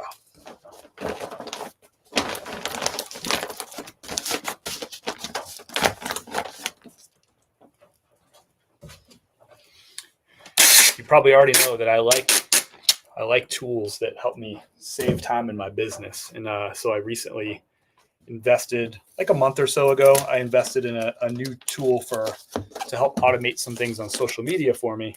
And that tool is called ManyChat. And what it allows you to do, and sorry, I should have mentioned that's not going to work on YouTube. ManyChat only works with Instagram and Facebook. So if you're on Facebook and you type "tell me" down below, it'll send you that message automatically. But otherwise, that will be a whole lot of me copying and pasting or typing out instructions for people. It's so great to have a tool like that just built in so that you guys get that great information and I'm not typing it out every single time. As you can imagine, I get a lot of the same questions asked every day. And hey, bring it on. Bring on those questions. It's great. So if I can have like a little tool like that can help me answer some of those questions and otherwise I would never be able to get back to a lot of you on things. So that's not going to replace me answering most of your questions. I just have certain things that are programmed in that are common questions, and I'll continue to do some of that stuff. But it's not like I'm not going to respond to your questions and comments on social media, but for things like that I can automate, it makes sense. When I did some posts about these supplies like a couple weeks ago when they first started getting delivered to me. And I would have hundreds of comments on like one specific post. You know, every time I post, I get hundreds of comments asking for more information about these things. There would be no way I could ever get back to all that stuff. It would be impossible. So for those sorts of things, I have it programmed. But I don't want you to think like, well, Chris's whole account is just a bot. No, it's just for a few specific things like that. I think I have it programmed so if you type coffee down below, it'll send you a direct link. So if you're interested in learning more about our coffee and getting a direct link to our coffee website, you can just type coffee down below. I think I have that programmed in. I think so. Somebody can test it if you want to learn about our coffee. I used that for an eBay order the other day. Oops. I think you're probably fine, but I wouldn't sweat it. Could you give me the information on them? I ordered a month ago. I'm still waiting. Yeah, just you're over on YouTube. Let me copy and paste it. Where am I gonna find it? Maybe somebody who I don't have it like right in front of me. That whole thing. Maybe somebody can do me a favor. Can somebody? No, that's not. Can somebody drop that in the chat? One of you who just got the DM, like maybe Shannon, one of y'all. Could you just copy and paste it and drop it in the chat for the folks who are watching on YouTube? Yeah, I guess I didn't think that thing through. New tools, you got to figure out all these little things. But if somebody could copy and paste that, that would be awesome. If nobody does, then I'll go digging for it. I just have to log into that tool and find that one specific message.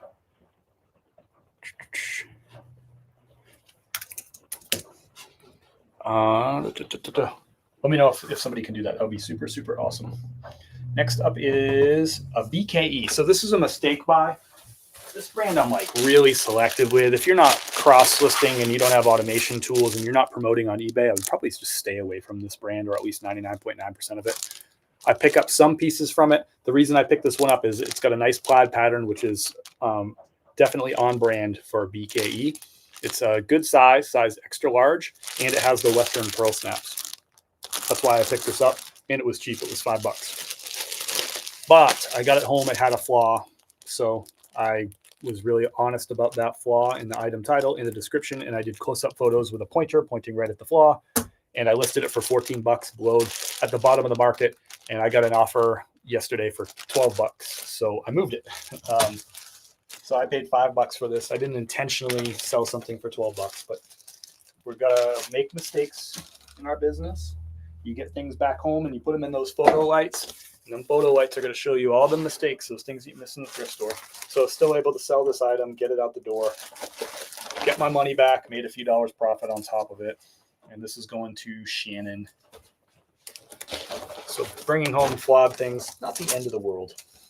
It's not my favorite thing, but it's just going to be part of the business. I know, 5% of like what I bring, maybe 5%, I don't know, maybe 3% of what I bring home in any given week is got to have a flaw that I didn't catch. And it's just kind of part of the business.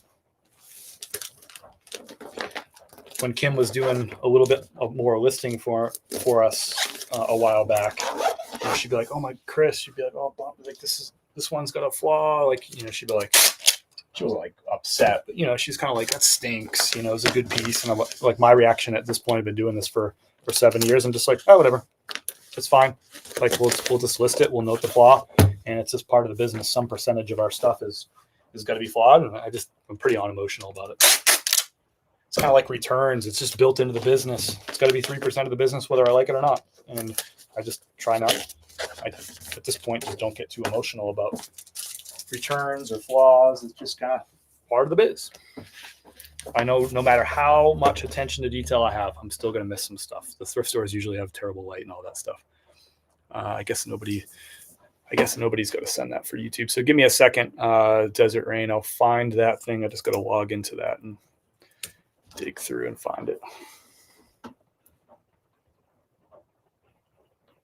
Give me a second. I think it's right here.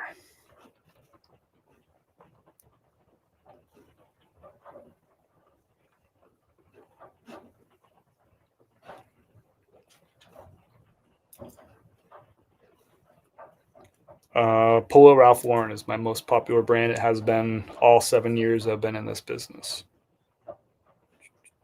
It's just a really common brand. It's a little got to be messed up, I think, maybe the formatting, but let me know, Desert Rain, if that worked for you or not. Why did I do it twice? It's so small. You got it, Julie. If you want those instructions sent to your inbox about the free Poshmark shipping supplies, just write "tell me" down below in the chat, and my bot will automatically send you the instructions right to your DMs. But that's only going to work on Facebook, and it'll be right at the top of your DMs, so that if you want to go and order them later or tomorrow or whatever, you'll find it right there for you.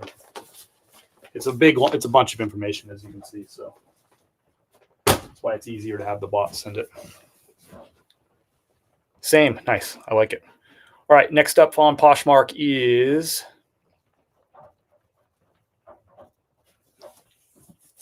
so this is kind of a nifty sale. So Nifty sent an opening offer to this person. I forget what it was. And then this person sent a counter offer a little bit lower for a bundle. So one thing that I like about Nifty that I don't think I talk about enough is on Poshmark, bundles is I think just awesome the way they do it. It's really easy to just add things to a bundle, and no matter what, it's going to ship for, what is it, $8.30 or something. So if the person buys one thing, it's going to be $8.30. If they buy two, it's going to be $8.30, and if they buy four, it's going to be $8.30. Whatever, you get the idea. And it's just really easy. You can do offers on bundles and everything. It's just really great. But one thing that Nifty does that I really like is if this buyer, their name is Terry. If Terry comes in and likes this item and likes this item on Poshmark, Poshmark creates a bundle for that person and sends them a 10% off offer on that bundle automatically. How cool is that? Because sometimes people are just like looking through Poshmark and they might not even realize that it's the same seller that has two shirts that they're interested in. In this case, one's an Orbis and one's a Columbia. So kind of interesting. So Nifty created this bundle, sent the 10% off offer to the person who liked these two shirts, and then that person sent a counter offer. And I was like, yeah, since it's a bundle, I'll take a lower price. So I took $33 for these two. I had them priced, I think one with the Columbia was 19 and the Orbis was 21. So this is an off-season sale. These are both short sleeve shirts. I was like, yeah, I'll do that as a bundle and send it out to that one buyer. So really cool feature about Nifty that I probably don't talk about enough is that it makes those bundles for the buyer, it sends the offer. And I get sales from it a lot. So $33 on these. These are kind of two borderline items. They're not going to sell well in the wintertime for sure. Columbia and like an Orbis short sleeve lightweight piece. But Terry's getting both of them for a really good price too. Could I get more if I wait till March on these items? Sure. But happy to pack them up here for Terry. Give him a deal. Move on.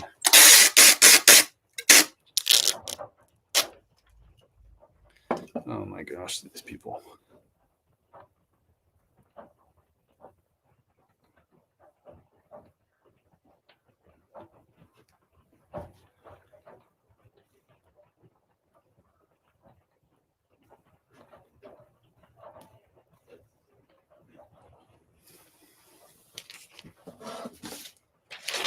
All right.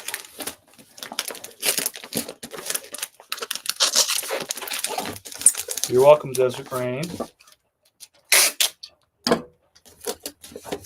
Couple more orders. I think I've got some orders coming in as we're like sitting here chatting too, which is great.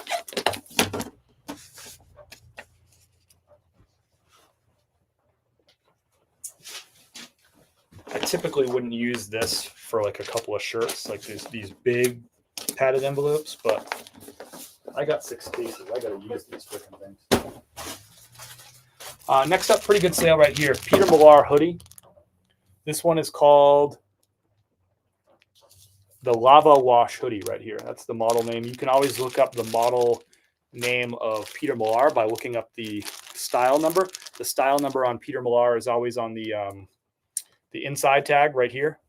And if you look where the materials tag is, next to the materials tag is a little tag that's got a style number on it.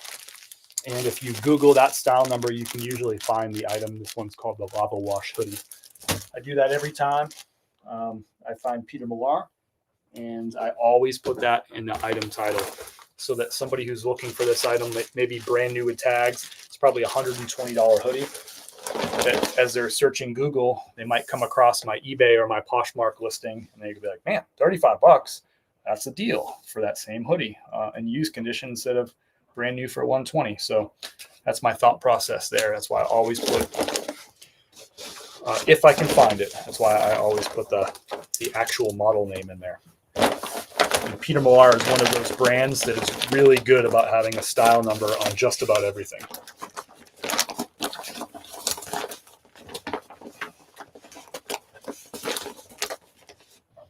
So $35 on that. I paid $5 at a thrift store. Poshmark's going to take $7 in fees. That's going to leave me with $28, and I paid $5. So $23 in profit after shipping and fees and all that stuff. This is going to Mark. Mark is in Lincolnton, North Carolina. That's not far at all. Huh. Lincolnton is between me and Charlotte, if I'm remembering this right. A little bit east of me. I'm going to double check that on the Google Maps machine. We're practically neighbors.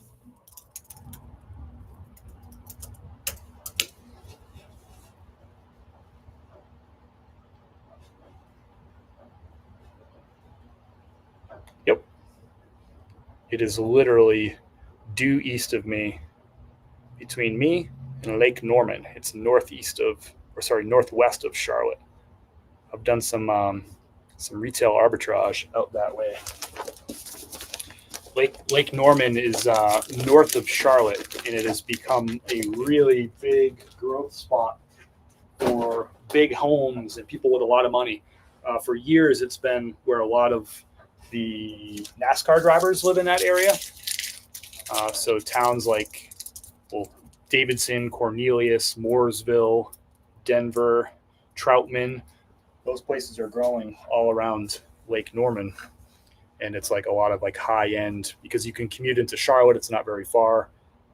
And you have it's a beautiful lake, but out of the mountains. So not super interesting to me, but it's a nice little area. It's getting expensive. Little Charlotte suburbs. Expensive Charlotte suburbs. Next up is a pair of G4 shoes. I had these. Where did I put them? I had them out. Oh, here they are. If these were men's shoes, these would have sold a lot faster. So they're brand new with tags. G4 women's golf shoes. These are women's size 7. Yeah. So I had these. I think I picked these up in January retail clearance. I had a few pairs of them. One of them was pink. So I had a men's pair, which sold really fast. And then I had 2 women's pairs. One sold slow, and this one sold really slow. So this one sold on a best offer, Poshmark, $65. Poshmark started Nifty started the offers on this one too. So this person, Sun June, liked the item on Poshmark. Nifty sent them an offer. This person countered with a little bit lower offer, $65. I accepted that. So Nifty gets kind of the assist on that for like opening up the bidding, getting the conversation started. I'm going to have to run out to the garage to grab more of those USPS Ground Advantage shoe boxes. Do I not have more? So I'm going to grab some of those. While I'm out there, I had a couple other sales, so I might as well grab those and we'll pack those up together. Why not? eBay bulk ship. I think we had some come in. So I'll go grab those from the garage, and I had 3 orders come in while we've been live. Or 2 orders come in since we've been live. Both on eBay. Good sales too. $109 Polo Ralph Lauren sale and a $36.99 vintage Wallace and Barnes sweater sale. Let's go. Okay, that's awesome. So I'm going to grab those, and I'm going to grab those boxes. Yes, this will take me probably about 3 minutes. Talk amongst yourselves. I'm going to drop with you right here. That sticker is a little thank you sticker. I'm going to drop a link right there. That's a full list of all the tools and resources and shipping supplies, everything right down to this table that I'm working on, but all the supplies that I'm shipping out on, all these poly bags, the clear poly bags, all that stuff is linked in that list. So if you want to take a look at that list and get some tools, And everything I describe, like what I use all that stuff for. It's got my lighting in there, which I think is really huge for new resellers, to improve your lighting so you can get better photos. But I'm going to run out to the garage. Take me about 3 minutes. I'll be right back in. Talk amongst yourselves. Talk amongst yourselves.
Still raining pretty good out there, so I had to stick the stuff up my shirt. All right. Good healthy rain going on out there. I had to grab some of these Ground Advantage boxes. We've got a couple other sales too. So we'll wrap up this Poshmark sale, these G4s.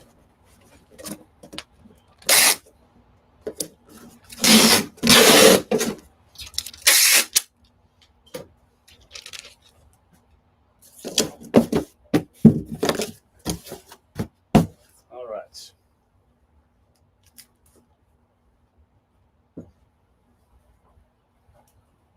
Happy Monday, y'all.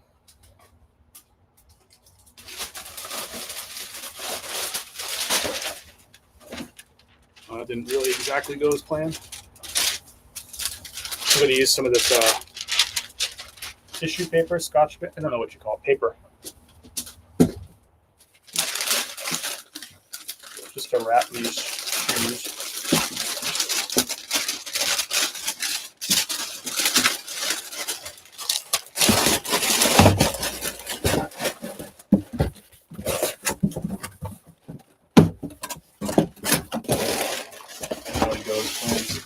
Yeah, that works. All right, these are going to Sun June. These are going to San Diego. Brand new Attack golf shoes.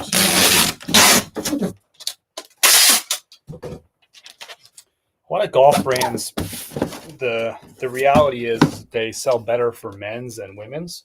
Do I think it should be that way? I don't know. It is. I'm sure you can find examples of some golf stuff that sells better women's than men's, but I find in a lot of these brands, the golf brands, it's the women's stuff can sell for less money and usually take longer to sell. I don't know why. I'm just saying. Made a mess over here. How often do you have underpaid shipping charges? Thanks. I do flat rate shipping for all my stuff. So for instance, like all my shirts I list for $6.95. So, and like jackets, I list for, if they're light, $8.95. If they're heavier, maybe $9.95. So sometimes items I make $1 on shipping. Other times I lose $1 on shipping. How often does that happen? I don't know. I don't keep track of it. It all just comes out in the wash. I don't really worry about it too much. That's what I do with like the flat rate pricing. Sometimes I make $1, sometimes I lose $1, and at the end of the day, it's not going to matter. It's just going to all come out in the wash. Yeah, the law of averages, so to speak. All right. So these are hot off the press sales right here. Came in while we're live. Both of these are really good sales, by the way, too. It's going to be hard to see this tag. You can see part of it. Wallace & Barnes. So this is a J. Crew line that they sell at a separate store called Wallace & Barnes. Higher end stuff. And it sells really well. The resale value on most of the stuff is pretty good. The sell-through rates on most of the stuff is pretty good. Obviously, a cardigan sweater in the fall is going to be a good seller. This one had a little bit of wear to it. It's wool, it's cardigan, which are both like hot things right now. It had a little bit of like wear on it, just a little bit worn out. So I priced it a little bit below the market, $36.99. If this was in better condition, I probably would have priced it more like $50. But I paid $5. I sold it for $36.99 full asking price. And I'll tell you how long this took to sell too. I feel like I just picked this up maybe a month ago, but we'll find out. Hold on. I picked it up on September the 16th. So what's that? 6 weeks, just less than 6 weeks. And I would say right on time, given, the change in seasons that has happened. Our other piece is a Polo Ralph Lauren. This sold for full asking price, $109.99. I paid $50 for it, so double my money on this. Sorry, I'm just updating my spreadsheet with our recent sales here.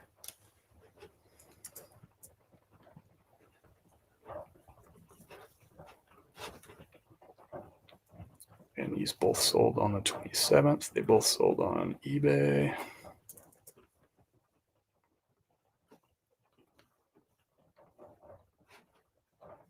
And this one was $36.99 plus $8.95 ship. And the Polo Ralph Lauren sold for $109.99 plus $8.95 ship. So one of these took 41 days to sell. One of them took 50 days to sell. Pretty typical stuff there.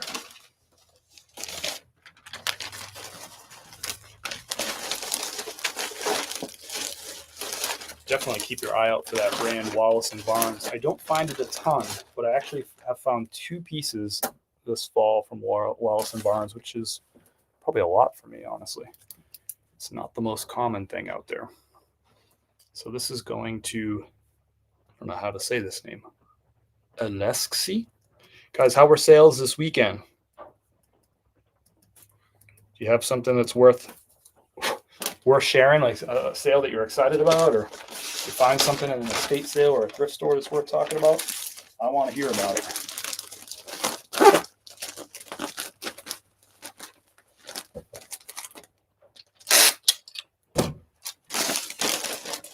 This eBay bag has like a little rip on it. Just gonna put a piece of tape on it, call it a day.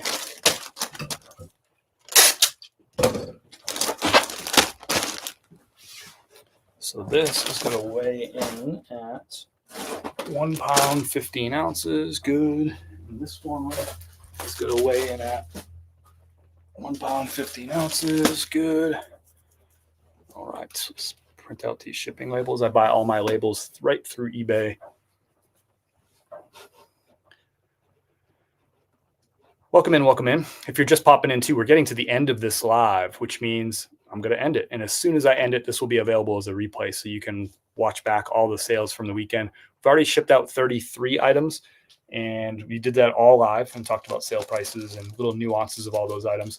And now we're shipping out 2 sales that came in during the live here. But if you want, just wait till this live is over and you can rewatch everything. You can fast forward through the boring stuff. You can rewind to the stuff that you wanted to see. But we're going to print out our last 2 labels of the day here. I'll show you these 2 items. Well, I already showed you the first one. That Wallace & Barnes, a awesome sale. And that's going to Aleski. And I'll show you this last sale here.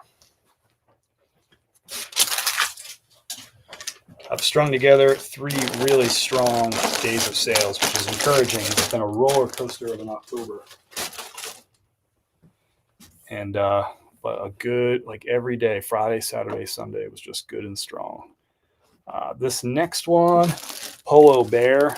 I picked this up retail arbitrage on clearance. You can see that the price here is $188 retail. And this sold, I paid $50 for it, and it sold for $109.99. Let me know down below in the chat. Are you into that kind of flip, like paying $50 for something and then selling it for $109.99? Let me know.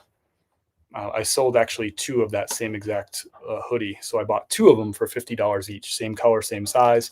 And now they've both sold for $109.99, which I love. That Polo Bear stuff, just a really, really good seller. Okay, so this is going to Alvin. I'll get him a little thank you card.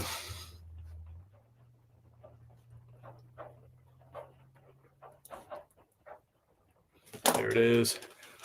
All my customers get a little thank you card that looks a little bit like that.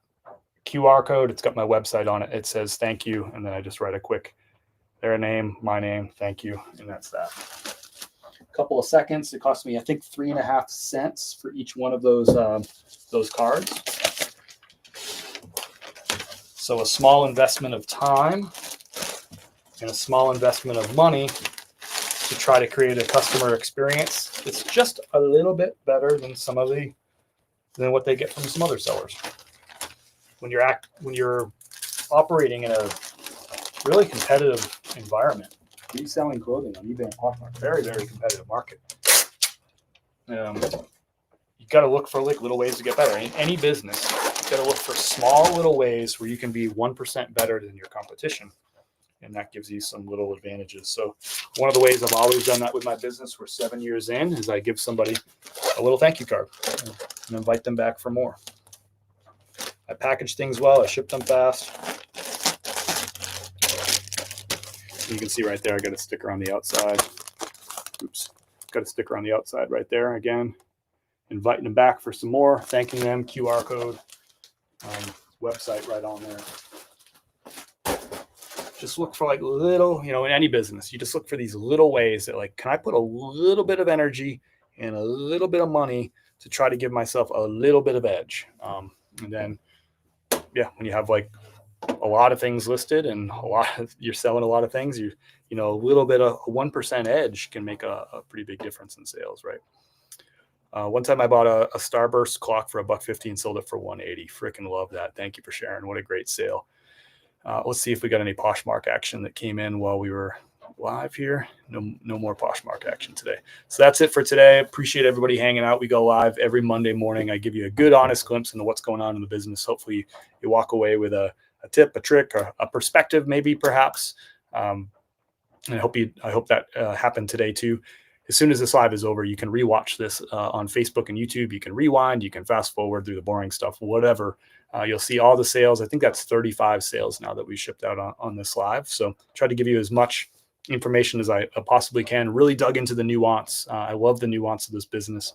In any business, the devil's in the details and the money's in the details. So I try to share as much of that with you on these lives and get back to all your questions and comments. If you are watching the replay, I'll get back to all those questions and comments as well. Hope you have a great week of sales. Hope you find some great stuff. We'll do this again next Monday. And in the meantime, I'm going to put out a whole bunch of content. Every day, I'm going to put out 4 photo posts about what I'm finding and what I'm selling. And I'm going to put out a reel of the stuff that I'm finding out there so that you can find this stuff too. Hope you have a great rest of the week. Hope you have a great start to the week. It's Monday. What am I talking about the rest of the week? Hope you have a great week. We'll see you next time. Peace.